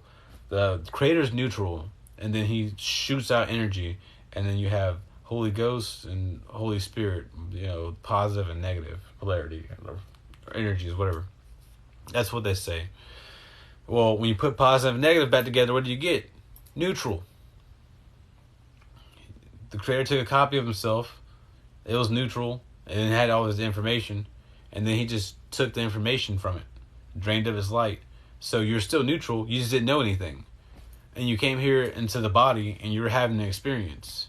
So over time, they told you you're a boy or you're a girl, and we fell into the roles. We switched one way or another, and now everyone's like, oh, there's all these genders, we can be all this. That's stupid. You're now making a bigger distraction, because it doesn't even matter what that is. You are what you are. You just are you. Why are you putting yourself in boxes and labels? Stop. That's not the labels you want. You want to be neutral to everything. Just be like, whatever. And then you've gained your information. You become neutral positive. And once you become neutral positive, and neutral positive is up here, light is attracted to light, and the kundalini naturally will start to rise, because you've balanced out the genders. And you have your information. You sorted through your stuff in your temple, and you've turned yourself into that neutral positive. You've gained your awareness within yourself. Now the only thing left for you is to go back up the spine, back into the pineal temple, and go back to the beginning and the end. Yeah, if you were the creator, wouldn't you get bored being by yourself? Exactly. Why do you think he made all this stuff? And he's like, and I want to like play game master, like come up with challenges, do cool things for you all. He wants to be involved. He wants to be there. But first you got to get him, and to get him, you have to seek him, because how he can give you everything, but how does he know that you're really about him? That you're really his friend? That you actually get the whole point of creation and it being a long time, and that you can actually embrace your creator aspect within you, but know that there's older things. What if one day the creator just gets tired and just stops? Everything goes to sleep. Nope. He can go to sleep and take a nap, but it's all set up to where it's running off of sub-programs and everything. So it keeps on going on. And there's other levels of consciousnesses and awarenesses that are going on. You can say things got this bad here because he was kind of over somewhere else doing something, and it brought his awareness here. He's always here with us on the inside, but there's a main ego or amount of information.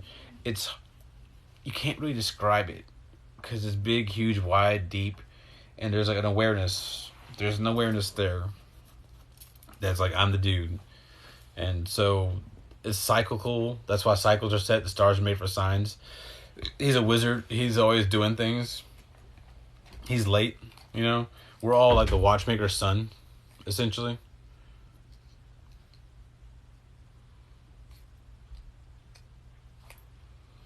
No, the creator is the nameless thing that started everything.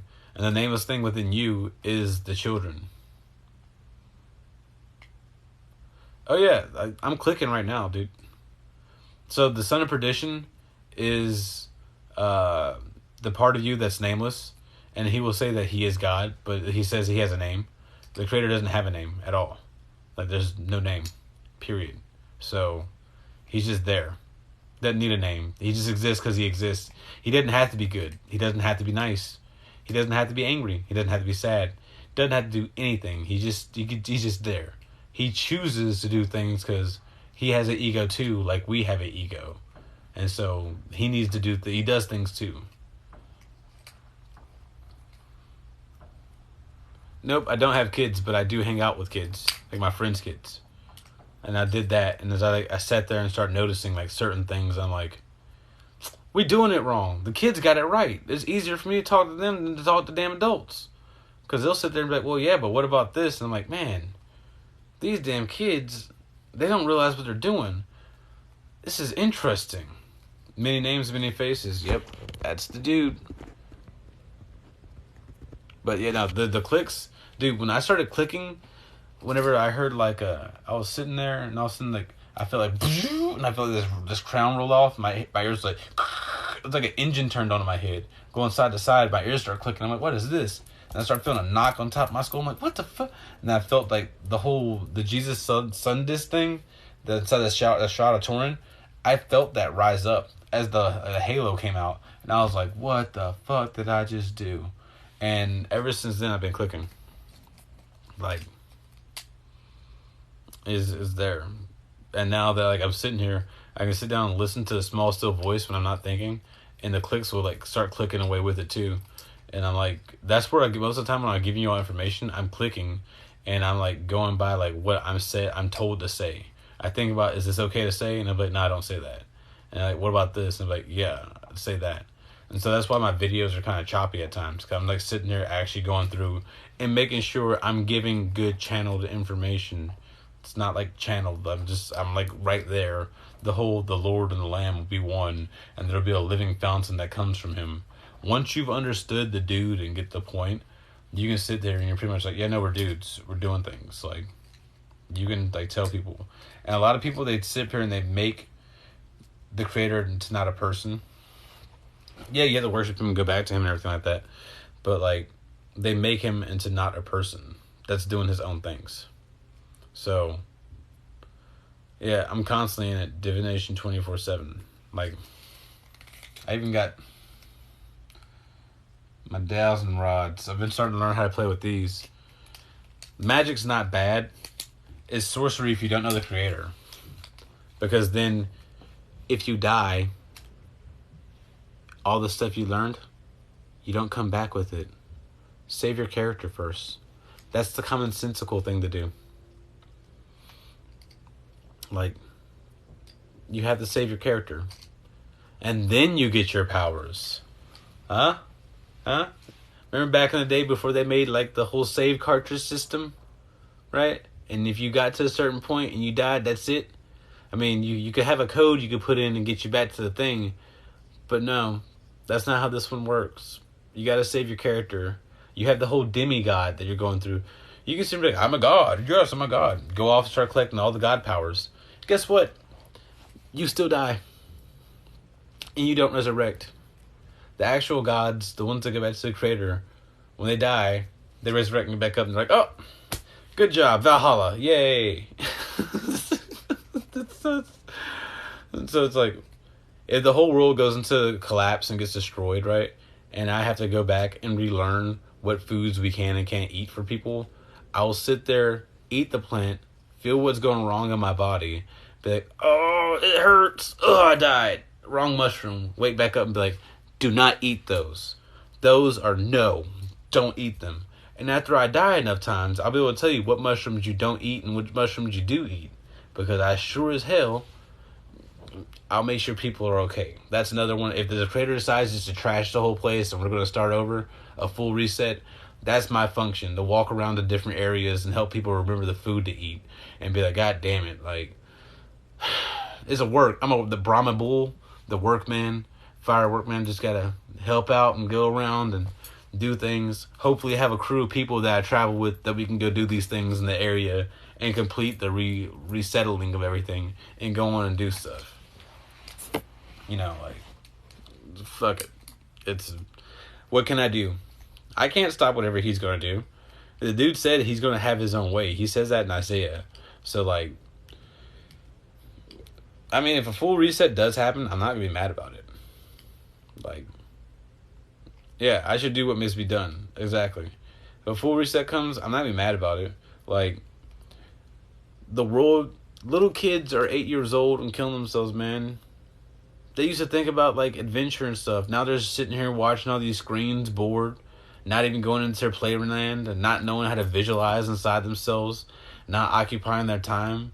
The kids are being taken out of heaven way too soon before they even realize they're even in it. It's just building into a bot society, like, literally, like a society of people that don't go inside themselves. They have no internal reflection, and, like, that's not how you get into infinity. So if we have to fucking trash this whole fucking place and reset the whole thing, it will end up better because the people who are in infinity are here actively right now, and we can draw up everything and make all the old animes, all the shows again. We can get back to this level of technology relatively quickly, especially with the remnants of it being left behind. And yeah, it'll be a lot more easier. The creator is going to be the Thanos. He said it. He's gonna, like, it can be seriously. All right, so the pineal gland inside of our head, right? The solar flare. There's a sun in there. What if he reverses the feed and just overloads the system, and everyone's pineal gland pops at the same time, and now you're in the test. The whole solar flare everyone keeps on thinking about. So you go straight into the dreaming, and now you're in the dreaming. Whatever a person thinks about, you'll see like a demon walk in front of you and be, oh no, and they go crash their car, and that's how Bird Box starts. By closing their eyes, they cut off the visual input from the outside, so they're just inside the normal world. As soon as their eyes are open, they're seeing all these other things. They're freaking out and, like, dying. Men shall die of fear. They see the thing, and all of a sudden their heart just freaks out on them. Like, that can completely happen. 0 point energy is, dude, it's when you collapse yourself down and expand yourself out at the same time, embracing the all. You enter into the 0 point field within yourself once you enter the singularity in the pineal gland. Like, there's the singularity in there that leads back to the 0 point. Fujitori's, hey man, you might, no, not cut out your eyes, bro. You should be good. It's like, if you do the whole presence of Christ thing I talked about, like, you know, the monsters pop up, and you're just like, look, you're a person, I'm a person. We're people, we're going through a thing right now. I'm not gonna do that, bruh. I'm not gonna mess with you, you don't mess with me. Clearly, the creator, the head dude in charge, pissed. So, you wanna smoke a J? Smoke a J with your monsters, man. That's the easiest way to do it. Yep. Practice deep breathing and embrace the things that scare you. Learn to dance with your demons. It's a thing. Have you ever watched any of the Happy Science anime movies? The laws of... Nah, I haven't. Much love for the content, my bad. Yeah, no problem, dude. Content. That went right over my head. Not ready for that info yet. Yep, it's a thing. You get there. It's like, man, where are you from? H-Town. Houston. A, B, C, D, E, F, G, H. H is number 8. 8-Town, USA. The city of the OG dad. Ogdad. OGDAD. Which that means the patron city for Thoth. Space Force. Woo! Oh, where am I from? Xanthos. Like, I'm not like any of... I come from some other place outside. I'm outside the whole thing. Like, I'm outside the whole system as far as, like, where I come from. You can't send someone that's been inside this system to judge the system. So you have to send people from outside. So that's where you get, like, a lot of your star seeds coming in. We come in through the sun, because the sun is a gate back to singularity. So we were at our areas, wherever we were in the cosmos. We would fly into the sun, enter the 0 point, attune our field to where we're going, and then come out the other side and end up here. And that's how, like, a lot of people, like, traveled here. Close to Austin. Hell yeah. Just left your brother's house. We need to make a guest appearance on our podcast.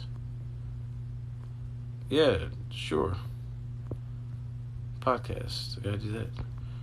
My brother lives in Houston. That's what's up.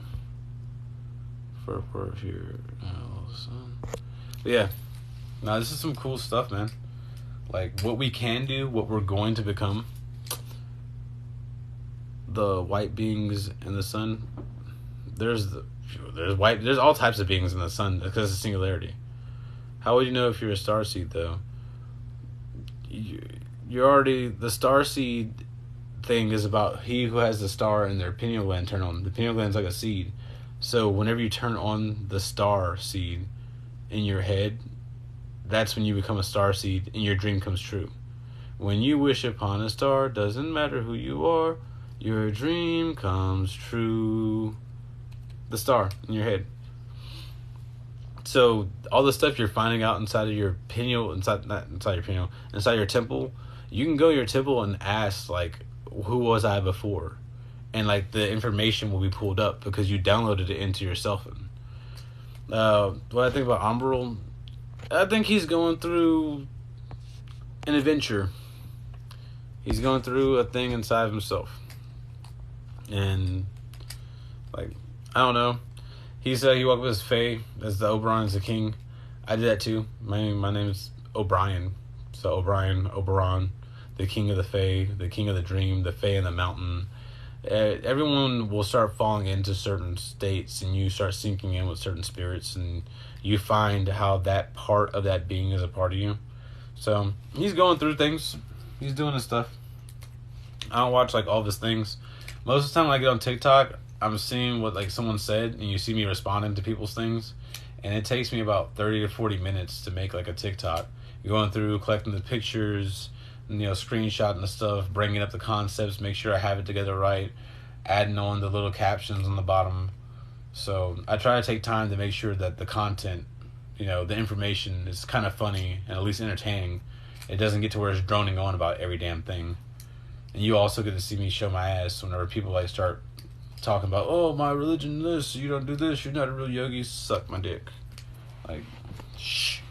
Like, no. I know what I went through. I know what I experienced. So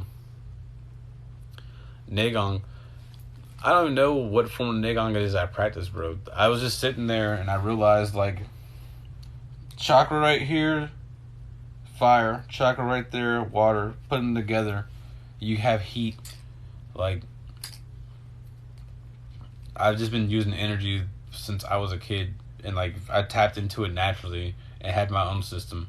I didn't know that there was actually a thing. I'm just now getting into the Neigong and looking over it and the three Dantians, and, like, I realized that during my fast I did fall into the three states of the three Dantians, the three worlds, where I hit that middle way, and that was really, really interesting. Like, that's an interesting place.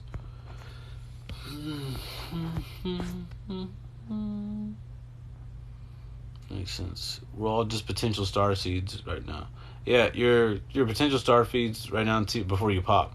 Once you pop, you got through it. I shot through a glass dome kind of thing. The water's above and killed it. Oh, what? I had a dream back you. I shot some mermaid as big as a whale. Yep. Okay, that's interesting. What from Neigong? Do you do one-on-one close? I do talk to people sometimes and do one-on-one like stuff. Like, just have conversations with people. I'm just talking. I'm literally just being a dude doing things. That's my yoga. My sadhana is very refined to where I'm just a dude doing things. I'll talk to you. I share what I know. I pass on my fire I have. And, like, yeah. What are your thoughts about creating the Philosopher's Stone? Like Full Metal Alchemist with the sacrifices thing. We don't do that. Please don't sacrifice people. Stop. That's where all the magic. That's why magic got shut down, because people were doing stuff like that. You're not supposed to be doing that type of stuff. Like, we're supposed to be, like, getting along with each other. And they do, like, the whole sacrifice. Like, what the hell? Yeah, Jin, Ki, and Shin. They don't do that. So I don't know. I wouldn't do it. Could I reach a brother that needs some advice?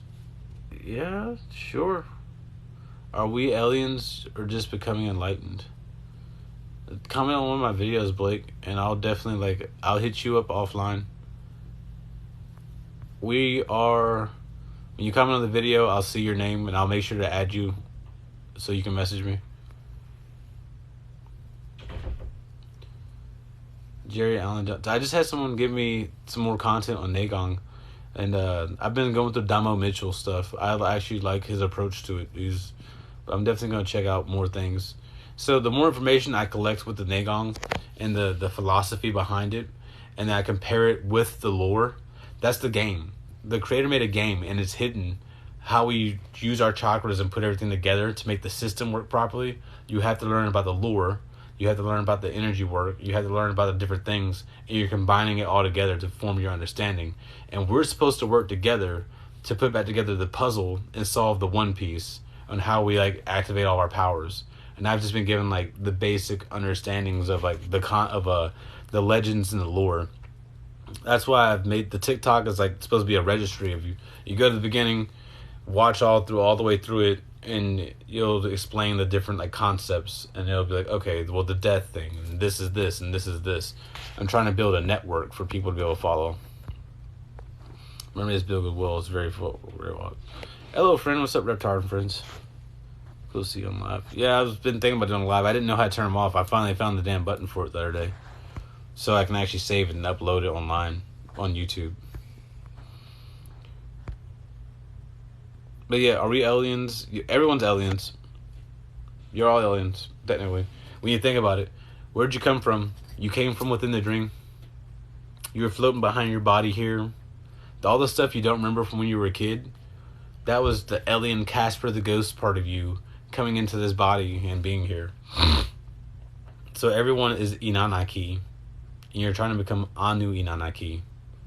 You're trying to go back. So Inanaki comes here into the waters and then falls into the waters. Manaz is Ma, like Na means earth, Ma means water, She means fire, Va is air, Ya is ether. So Ma plus a Nana is a Nana lost in the waters. The waters in a Nana. And that's mankind inside the Futhark runes. And that's how like words work. We can take words and put them together, and it will reveal the hidden meanings within the words of our languages. So that's definitely a cool part of it. The alien thing, like me, I was growing up as a kid. I'm like, I'm not from here. I'm from Xanthos. Like, I'll do my meditations, and the dude said we were from Xanthos. So I'm like, I came from Xanthos. That's my home world. And I'm just here. Like, you're black. I'm like, no, I'm not black. I'm Xanthonian. What the fuck's wrong with you? I'm telling you what the fuck I am. And they're like, no, you're black. I'm like, the fuck out of here. I am what I am. I come from this place. I remember this stuff inside of me. Like, you're supposed to be like that. Don't let them tell you who you are. That's how you get the case of mistaken identity. Know who the fuck you are. Your ego is important. Your inner ego is also important. Everyone makes it into a bad thing. But if you don't know who you are, that means you fall for anything. You're trying to get to where you stand for everyone, and you have the courage to fight for everything. So you have to know who you are. That's why you're going inside your temple and doing the shadow work. Hey, Brandy. Did not know that occurred. What about the Zen ship? He kept letting me about it. I don't know. There's all kinds of. Well, I mean, we sell the cosmic seas of infinity. If you're like gonna sell the cosmic seas of infinity, how would you want to keep yourself? Would you want it to be all like crazy, or would you want people to be like mostly zenned out, pretty chill, and like everything's organized? Like, you know, we have PvP areas here, the garden area here for children. You're supposed to graduate from the garden, and we used to have stargates here that would open up gateways to other worlds, and you would just walk to another world through the gate, and you wouldn't come back. You would leave from Earth and walk into heaven. And we have stories about the ancient mystics. They ascended into heavens, and they take their whole family with them. That person would be responsible for them, and they'd be a lord. And that's inside like the Will White story. It's like when a person becomes a monarch, they would go to heaven. Like yeah, exactly. Like the Mayans, they just walked. They were there, and they're like, that 1,000 years is up. Because honestly, think about it, guys. Like, all right, so you woke up now. You're back in. So say you got back in. We have 1,000 years here to sort things out. We can stay here longer, but we have to be here for at least 1,000 years.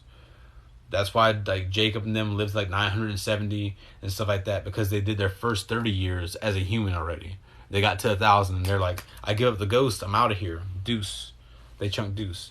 So 1,000 years, and you're like, you've had kids, your kids have kids, and like you started over the whole human species because we're the repositories of the different races, and like humanity's growing again, and you're trying to tell them the secrets about the thing, and everyone's like, no, but it's more about this on the outside.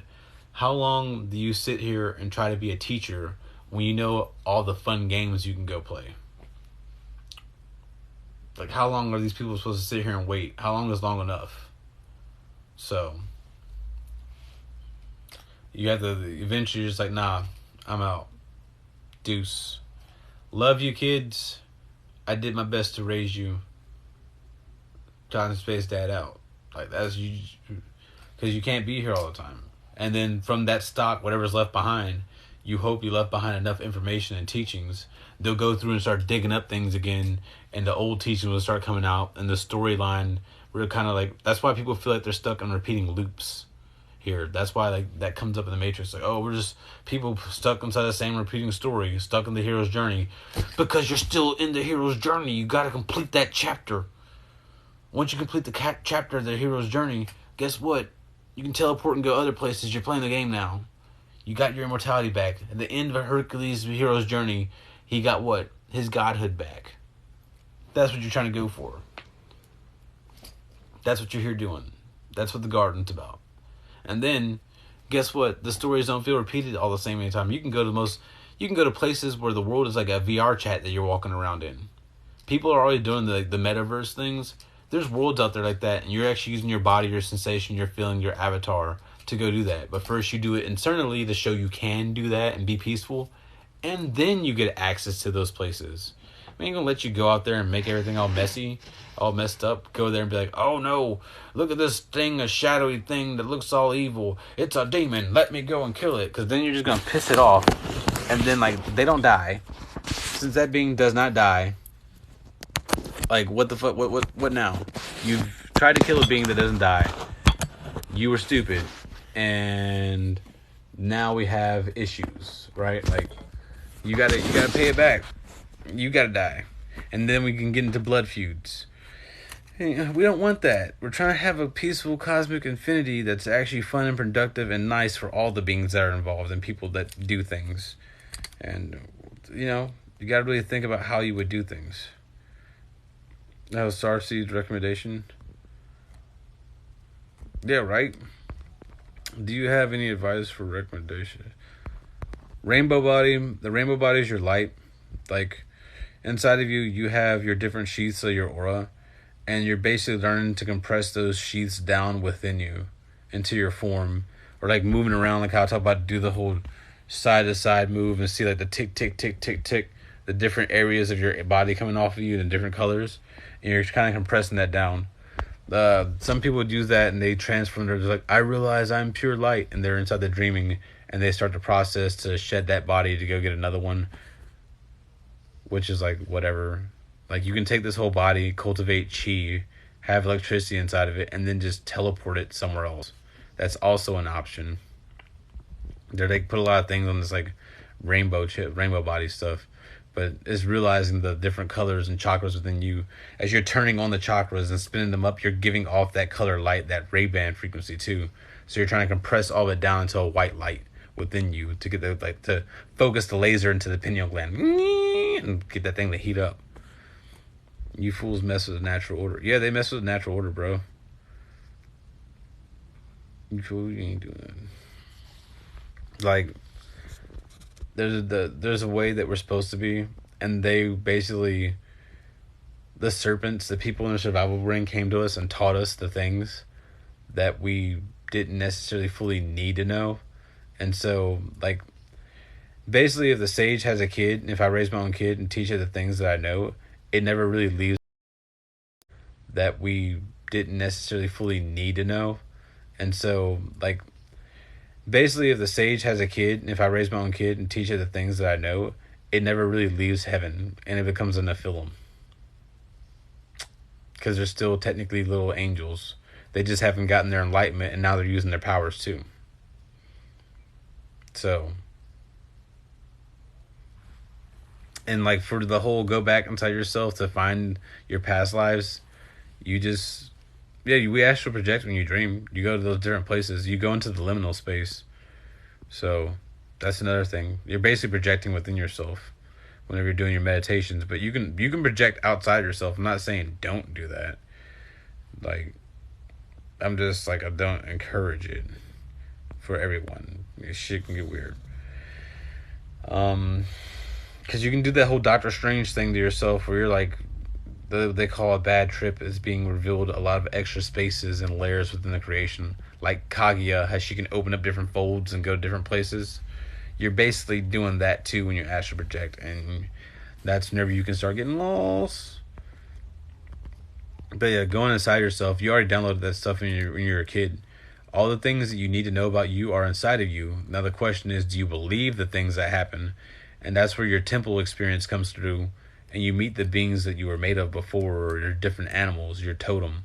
Because, we were little kids, we would sit here and play like, oh, I'm going to be a rabbit today. I'm going to act like a turtle and walk like a turtle. We were playing all types of games like that when we were little and building animal totems. So even those have anthropomorphic like forms that get taken on for like people who haven't made a soul before, but all of you is coming together anyway to forge your own individual soul to start your journey into infinity. Welcome to Blast Off, down controlled major time. You're doing that type of thing. So it's interesting. The world's cool. Like the actual truth of reality and living in a dream, you can make it into a nightmare, or you can be like, everything's good. The movie Inception, that's exactly what you gotta do. That's why the mind fuck's so big, because it's like, did he ever wake up? Are you really awake right now? Are you sure you're really awake? You have to be awake within the dreaming, not awake within the reality they told you that it is. You fall into the dreaming, and you don't ever really come out. You're in Narvakapla Samadhi. You're never really separate. So, and that's why my clicks are going on, because I'm never separate. I'm here. Well, the change is forever. I was at church and shit was talking to me, like telling me to clean my life up. Well, yeah, cleaning your life up is kind of important. You would want to do that, My place is really messy right now. I wish I would do that. I spend so much time within trying to get things out because of the signs and symbols I see, and I'm like, I want to make sure everybody's okay. I can clean this up. I can take all my things and throw it away and just be like, clean. I'll just start over again because I've done that before. So, Kaguya is hacks on Ninja Storm. I bet she is. I haven't played games since that's so long, man. Like, I want to get back into gaming. I want to get back into a lot of stuff, but I also want to, like, pass my time in infinity by actually building my character and solving the mysteries so I can fucking fly places. I'm so tired of driving. I'm so tired of people cutting you off. Like, no one's going to cut me off when I can fly around, man. I mean, they might, but if you do that, we might get into a battle, bro. Like, straight up, if we both flying, yeah, we fighting, bro. Cut me off. Fucking do it. Do it. And punch you right in the face. All this space up here, and you gonna cut me off. Yeah. This ain't like the cars. So. Such a movie.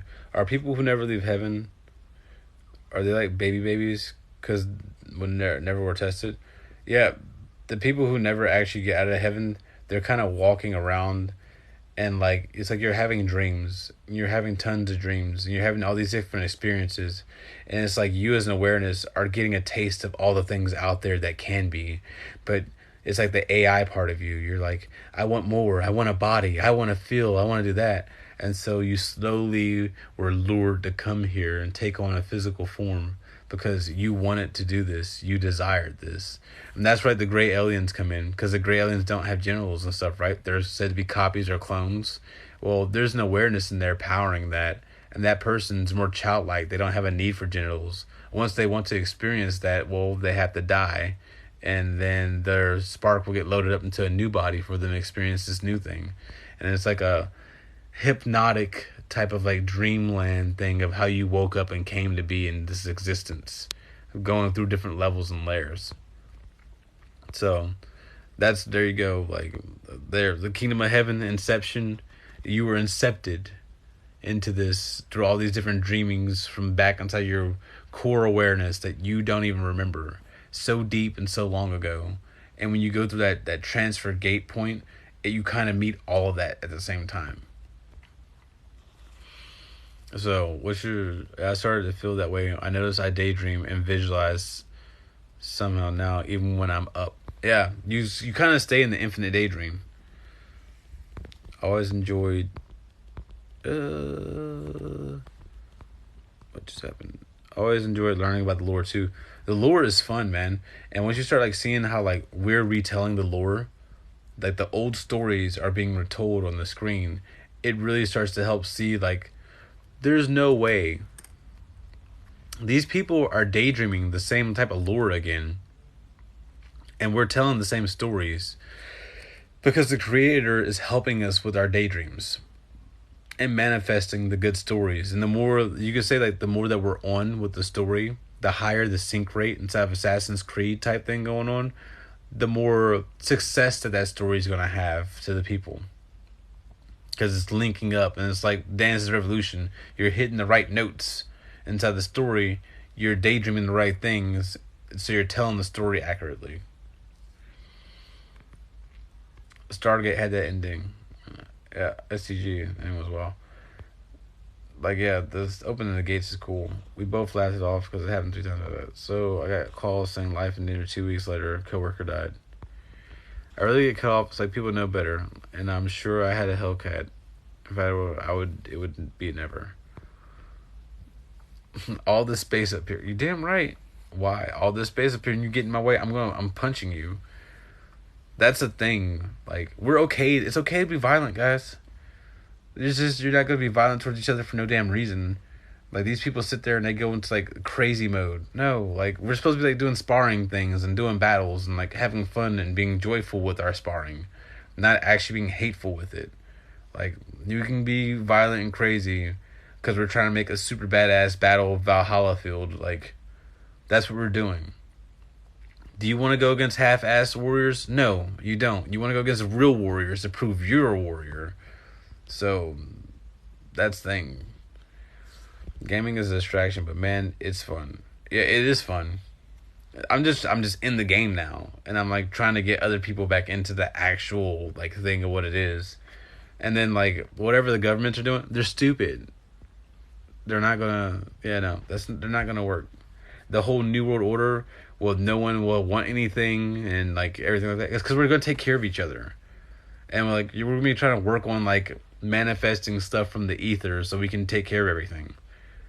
No one's gonna want to be over to each other. The people who haven't made it that decide that they don't want to be in, if like the world doesn't get topsy-turvy, which I don't know why that wouldn't happen, but if it didn't, if somehow we made it through a juncture point or something, that like the people who remain, they technically have to listen to those who are immortal. It's like we're out in the open. We're clearly here. You see us coming back. There's never been this stuff happening in mass before. You have no way to explain this. Your power structures are over. Your time has passed. The era of man is gone. The era of dreaming has come. And we're going to get the kids back right. They're fucking around too much. They're playing all these games. The rich and powerful are preying on the young, and meanwhile the good people are sitting here doing a whole bunch of nothing. Kalki Avatar shows up, gets his peoples, and then like, Kalki can do it all on his own. Yeah, you can do the whole world reset thing, or you can have other people joining in, and like all of us we chill, come up with cool ideas and stuff. We grow some ganja.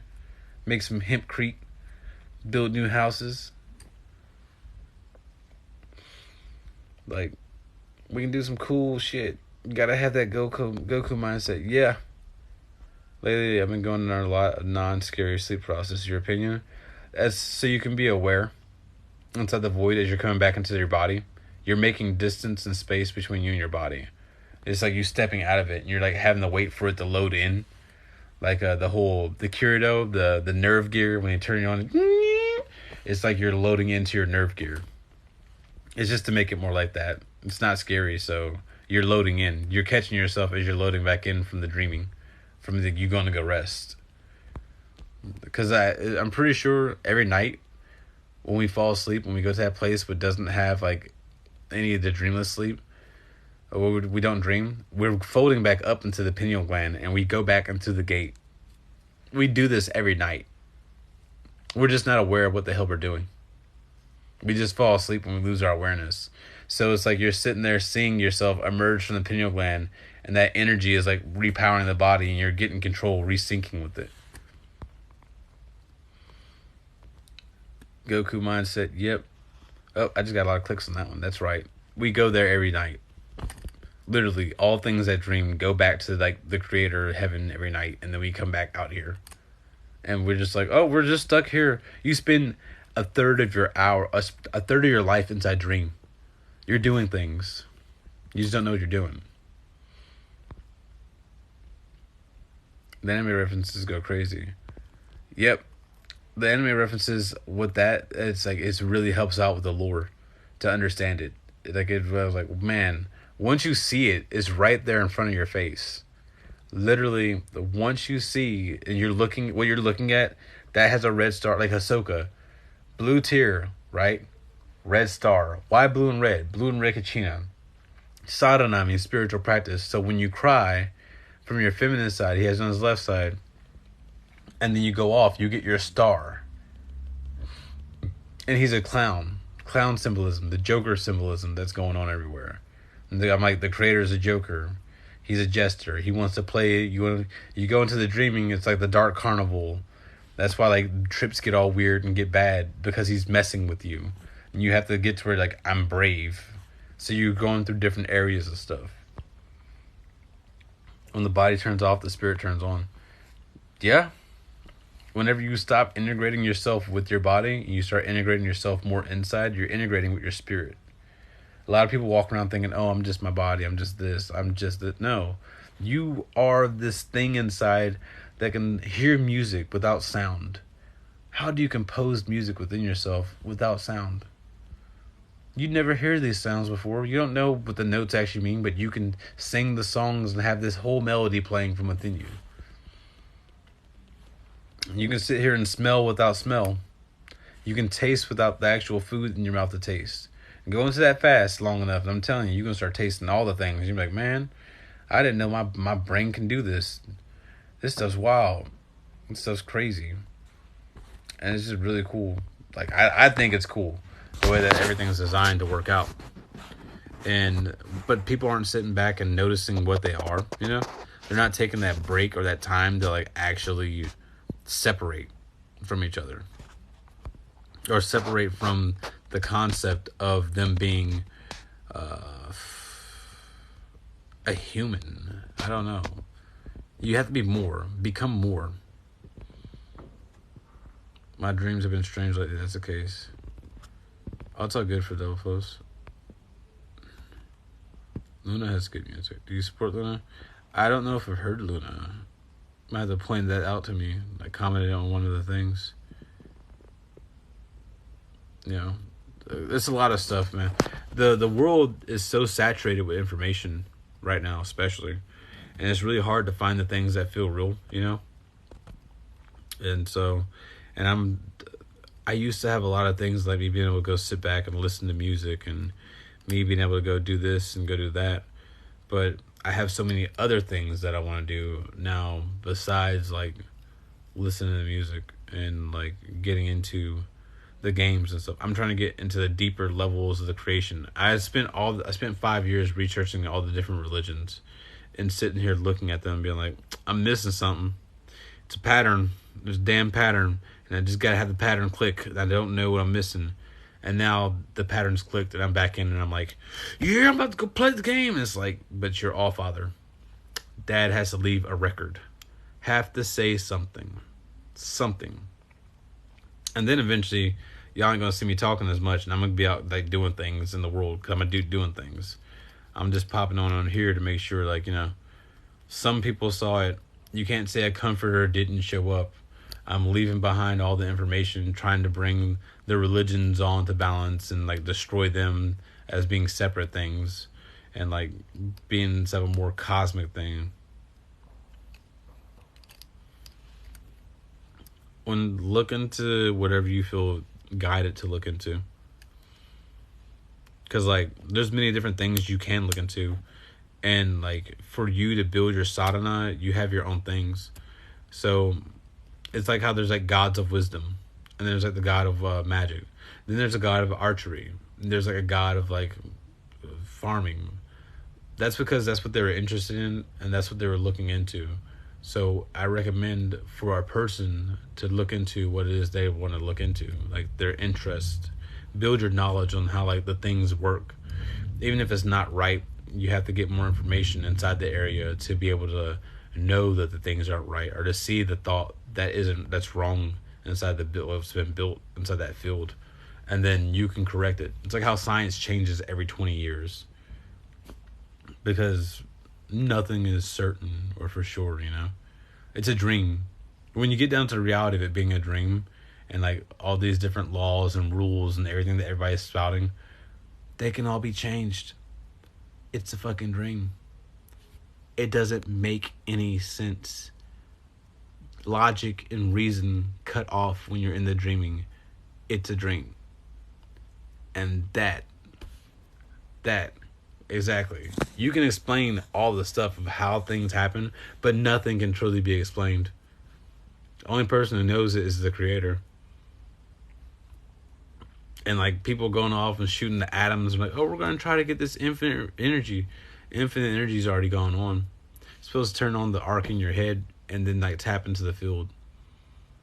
People could be sharing things and doing all types of cool stuff, building things from inside out. Nope. Scientists are doing all this fucked up MK Ultra things, torturing people. They can't, like, what else is going on? The stuff they do, the people in the mental hospitals, that's horrible. All this stuff's going on this planet. That's ridiculous, So, it's like, whoa. What are they even doing? Like, I sit here and ask myself all the time. I'll be, like, looking at something, and it's like, shit happens. I'm like, why would you do that? A lot of things people do don't make sense to me. I'm like, I can't be wrong about this. Like, no, I'm not wrong. That doesn't make any sense. Like, babies getting kidnapped. What is this? That's my main concern. I was concerned about the kids, the whole genders and sexuality, other thing like that. Even people like, this is another thing that I'm gonna make a video about it, but it's like really hard to bring up. It's like, what do you do with the people who were like touched wrong when they were little and they didn't do anything? They haven't done anything. They have this feeling inside them like they have a virus, like they want to go off, and that's where you get the idea of lolicons around and stuff like that. People have wrong programming. So what do you do with these people? Because you can't just go off and massacre everyone. If they haven't done anything, they haven't done anything.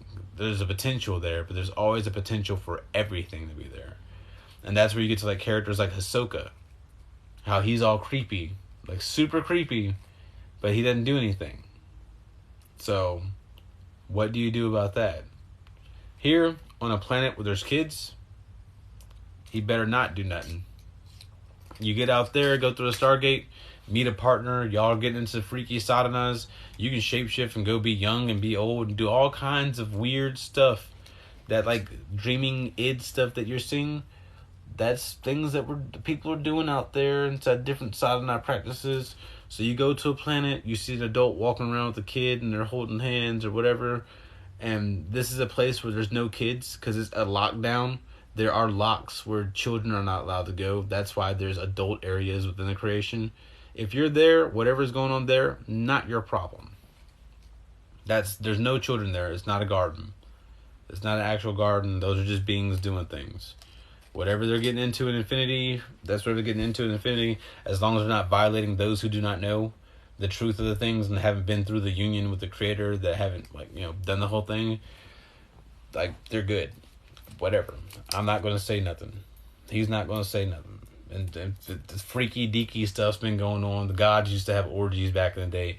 It's all kinds of stuff going to be going on in this creation this whole time. So You can't go in and reinvent the wheel or trying to take something out of it. You take something out of it, is going to lead to a mental imbalance within some type of being that's going to cause something to go off somewhere else, and you're going to have a whole shit show because this stuff's going on. No. You take that, and how do you use that? There's a place where everyone goes where there's no kids. Not our problem. What you do there, there's no kids there. You're allowed to do the thing. Always mind your business in the astral plane. Whether you're in the astral plane or you're sitting here and you've done opened a Stargate and you've done walked your physical body to another planet where there's not kids allowed. If you haven't popped the gland, you won't be allowed to go to that planet. If the system's just going straight up, the dreaming is like, nope.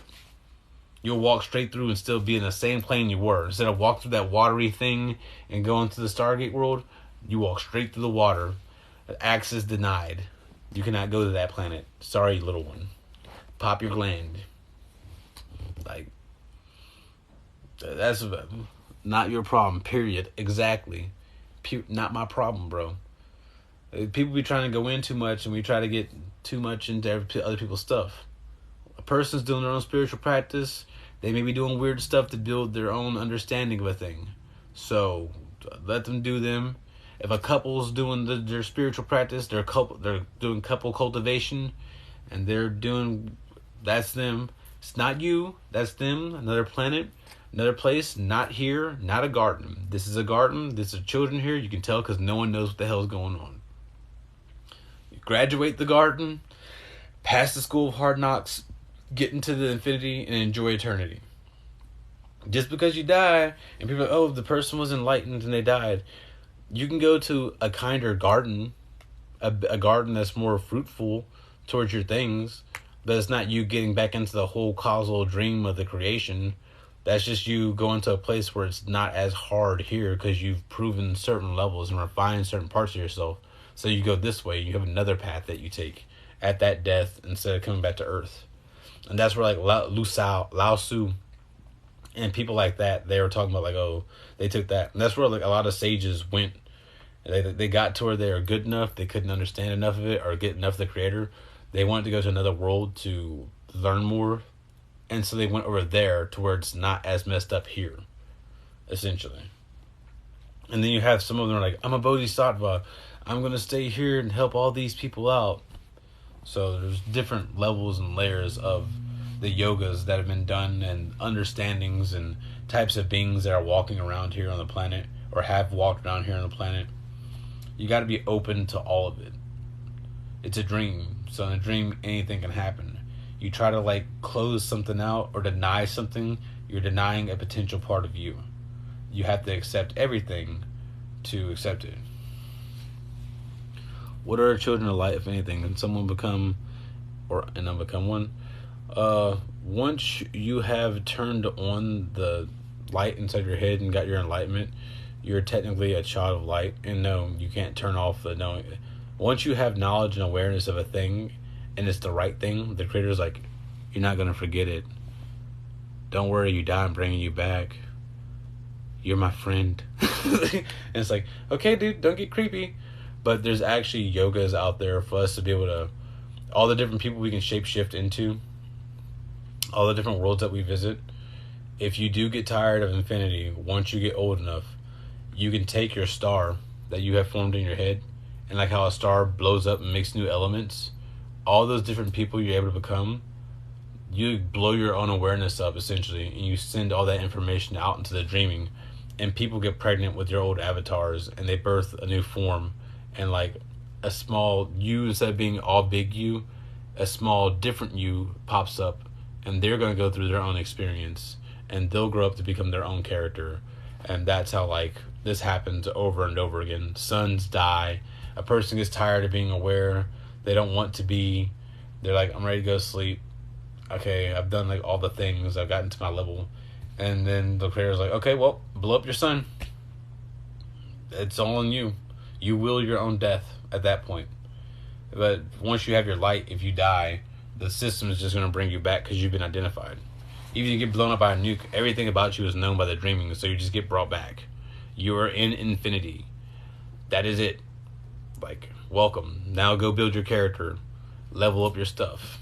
You made your understanding of the creator, you went through the access point, boom.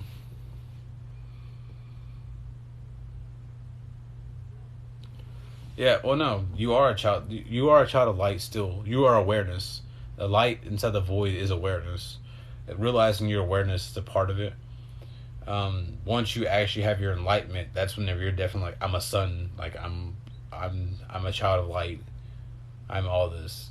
But you're saying it inside the ceremony. When you get into that state, it's like I haven't done an ayahuasca ceremony, but I assume it's like the DMT. And that's like kicked in. I had that turn on in me, and I was in that world.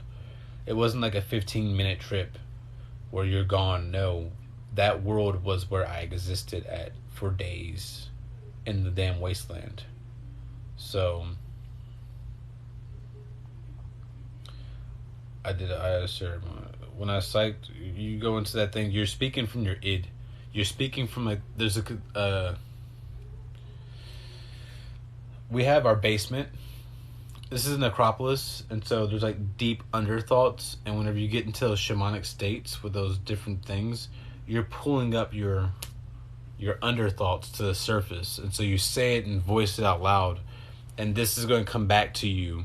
It's like you're speaking right now, but when you go through the process of changing, all the things that you've said compile together and like overlay on top of themselves to reveal to you who you actually are and the things you've said. Take the suit. Is this infinity? I'm in infinity.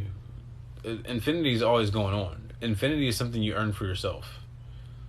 It's an individual change, because if everyone was infinity and they didn't have that lock on them, they would start going crazy. They would go absolute bananas. It'd be like Free Guy. There'd be no order, no coolness. There'd be a person on a building and everyone's jumping off buildings, hitting the ground and getting back up and be like, oh, damn it, didn't do it again. Well, yeah. Stop trying to use the dreaming like that, bro. So, I don't know about taking the booster. The shots thing, I'm not taking them. That's like when I'm going to fight you. I mean, but granted, it has graphene in it. And you can sit here and dream the graphene making you like Vin Diesel. Like, oh, it has nanomachines. Well, fuck it. They're in my body. I'm going to use my electrical field, my quantum dream computer to hack the nanomachines they put into me and take over it and modify my system using their bots. Like, and that's why you have an ego. You have an ego, and like you tap into like the energy that's there. You're using your dreaming. Use the dreaming to do the things. So, but for me, I'm more old school. I'm not putting nothing inside my body. You can't make me. I was a little kid and I got shots and I couldn't do anything about it. I'm a motherfucking adult. You can't tell me what to do. It's for the good of society. I don't like the majority of those motherfuckers anyway. They don't dream. They just do dumb stuff. Like, fuck that. You want to fight? Let's fight about it. And when I get back up again from the death thing and I come for you, what you gonna do? That's what, like, see how that attitude comes with the whole, like, yeah, I went through the thing. What the fuck are you going? What are you going to do to me? You can do all the things? If I die, I can be teleported, transmuted, translocated, all kinds of stuff. So guess what, bro? You're fucking with the right one. Everyone fucking with the right one. I will yes. One time while seeing his dad, the lens over everything was bluish. I'm with you. Hell yeah. I can speak to spirits and channel them, but why would I want to do that? I'm in touch with Adi Yogi, and I just wanted him to be my friend. I don't like how people sit there and they channel things and they're like, oh yes, dear ones, it's like this. No, yes. And it's like, come on, guy. Why are you channeling? What information are you bringing in? Like, you can bring it in, cool. There's some channeled information that's really good, but some people get too into that whole thing, and then like the channel and the spirit itself starts to have like an ego behind the thing. And the whole point is, did they meet the infinite creator? Because they talk about the infinite creator, but I don't hear enough of them actually talking about like the actual that the creator has an ego. Just like source is this and source is that. Source does this. The creation is actually made by a dude. He has an ego. He's his own person. Many faces, many names. None of them are him. They are, but they aren't. He has a whole dude. You're trying to join up with him because he doesn't die. He can't die. He just kind of came into existence. Doesn't make any sense. Does he have parents? He doesn't fucking know. We're in a void. He made all this stuff to dream, you know, and like we're in the dream. We can go outside of the dream, back into the void, and we go around spreading out inside there to make space and like try to see if we come in contact with anything else, because it doesn't make no sense. That's what I'm saying. The existence itself doesn't make sense. What would you do if you just woke up all alone in a void? You have to think about that. What the hell would you do? You just, all of a sudden, just like how you just woke up and you were here and you're living this. What if there was nothing here? There was no thoughts. There was no such thing as concepts. You had to sit there and draw dots and like decide what a line is and characters and make all that stuff up, and you start drawing all these things together and make these structures, and then more like, it's like when you take mushrooms and you start seeing the different rune patterns inside of the actual trees, how like everything's made of sticks and stones, and how these things all come together to build up this network of information, of runic characters essentially, that's supporting everything, the script of the world, the matrix into the background that's always going on. Like, that's written from the 1D words. No, the creator doesn't have a name. You can try to say his name, but he doesn't have one. He'll be like, why didn't you... blah, blah, blah, blah, blah, blah, blah. You'll go to him, and he'll be like... If the dude says he has a name, then that dude is the son of perdition. That's how you know he's the guy that's saying he's pretending to be God. And that's actually your nameless form. That's your God seed within you. Your actual God form is trying to get you to worship it, instead of bowing down to the creator itself that doesn't have a name and going back. And so that's where you get that whole thing going on. The ego of your God form must be brought to heal as well. Like, all of you must bring your super conscious self, because your Smith, your higher self, the dude that's saying that he's God, he's the one that also tortures you. He's like, haha, you don't get it yet. So he's allowed to do that. That's the higher, the Smith is kind of forming you inside of a way. The thoughts on jinn, I'm a jinn, technically. Imagine I'm a jinn. You know, you're a jinn, I'm a jinn. We're all jinn, technically. We're all dreaming beings. We just don't tap into our dream powers to manifest the thing that's here. And we have to, that's what the whole system is built. How are you going to get back into it? What is your experience? How are you going to like make your way back into the infinite creation? What's your story? You're on the Truman Show. Show off, peacock inside yourself, be all cool and crazy. Show how cool you are. Don't be ashamed of yourself, of your imperfections. Your imperfections have made you unique. Your scars have painted you into a masterpiece. Now finish chiseling away your form. Heal past the scars, do the temple work, go inside, be all cool. Then when you're on the outside, the person you've made yourself into on the inside comes outside. There is no difference between the person inside of me and the person outside of me right now. I'm the same person. There's only one face through and through. I can switch around and go through all my different like gestalts and stuff, but as far as the awareness, it's just me. I'm going around tapping into different spirit stuff and putting together different chains of knowledge to pull out new information to give you all, so that I can help build the web, and like, you know, you all can see the web easier. And the easier you see the web, the easier it is for you to get back onto it. And that's what, I'm not trying to be a guru, because I haven't done all the sitting back and the meditating deeply and getting into my chi flows and cleaning out my meridians and doing all the stuff I want to do to be like the best guru. But I'm a dude that made a checkpoint that knows what the hell I did in that facet. So I'm giving out this information for the yoga to get the resurrection, and then from that we all grow and blossom into whatever you're going to be. It's just coming together to that one point of synchronicity where you're lost inside time and you realize the creator. That's like it's a hard thing. It's a part of the tutorial, but you have to actually seek it, and you build up that energy inside of you by saying you want that and you seeking that. And as you seek, so shall you become.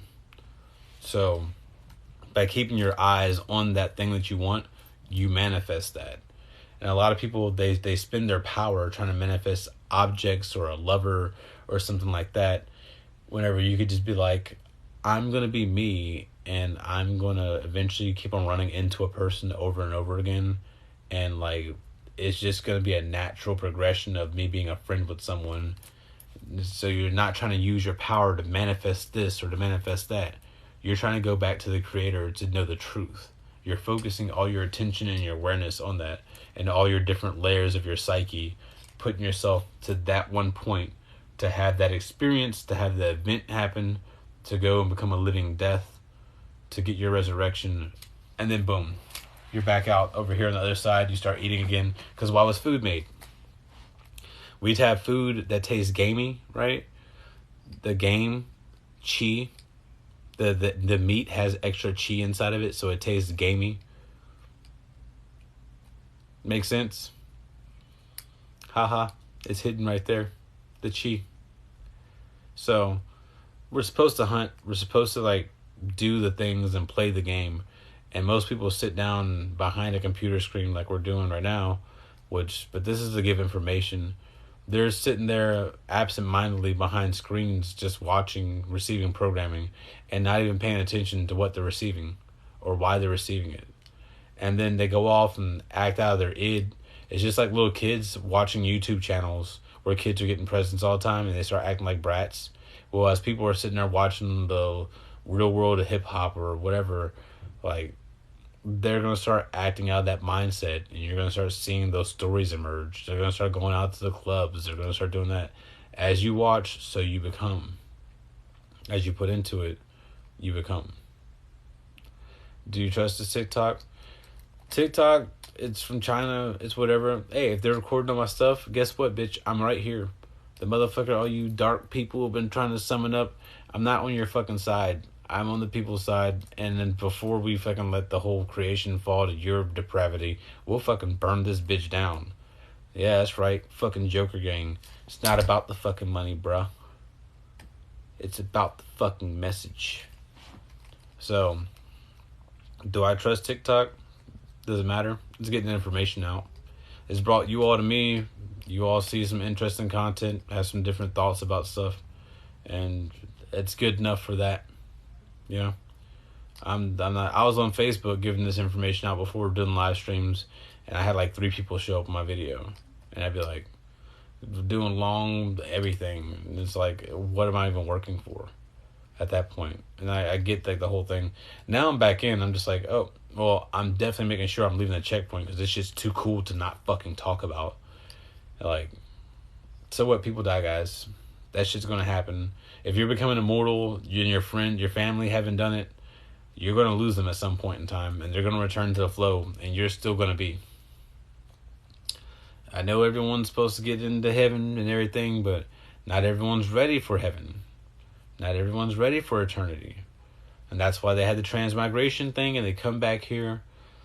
Some people talk about like the moon having a place where you go and have your emotions stripped, and they're farming us.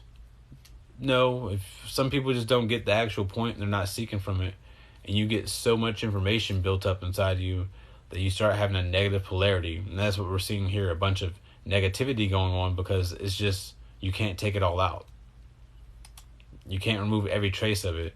You can remove the feeling behind it, but still that negative emotion is still there inside the next life. So when you come in as a baby, and like how babies remember their stuff, they remember it from a very neutral point. But you still have enough lifetimes where all this negative will start building up, and it's just going to be, it's a stain, it's there. And that's whenever you get to where like, all right, well, time to reset this shit. And make it to where it's nicer, so all that negative can kind of bleed out.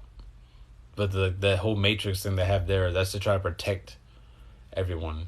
It's to try to clean the inner spiritual nature so that you can come back and be fresh and refreshed. Because imagine going through a shitty life over and over and over and over and over again because of your own personal choices. Some people just don't get it right. They just keep on throwing the dice and it's like a 2, a 1. They never hit that 7-11. You know what I mean? They don't hit it. So, and this is just like Naruto and Rock Lee, the geniuses of hard work. You know, you're putting in the time, you're putting in the effort. It hurts, it sucks, but as a genius of hard work, you finally got to the point where like, okay, I get this. That right there, like, so it's all a part of it. It all has a reason, and it's up to you to start seeing why the reasons are going together, like how it will work, how the different yogas form together, how all this goes together. You have to grow up and become responsible. It's like an oath you make inside yourself towards the whole creation. You're inheriting the whole creation. Every being is a part of your charge. And we're all one family. So we're only going to try to do the best for each other. And that's like a thing you say inside yourself. So when you go off and you have to fight, you have to destroy, we cry because we're mad that we have to do this again inside of this anger-filled way because of the things that have happened. It's a sadness that comes from us. That's what woad is. Woad is being so mad and rabid with anger, and you're sad at the same time. So you're sitting there like laugh crying, and you're like, I'm just gonna fuck it up. I have nothing else I can do. I am woad inside. You have brought me to this point that I have to do this a fucking again. And that's where you start tapping into that energy wave of Woden. Alright, I'm gonna go ahead and get off of here and eat some food. It's starting to get late. I stayed on here a lot longer than I thought I would. But I hope you all enjoyed the live, the random chats. Those of you all who need to hit me up, like leave comments and stuff, you know. And I'll keep on making videos to give you all more information. And we're going to keep it going, right? So y'all have a good night. I'll catch y'all later. Out. In the light.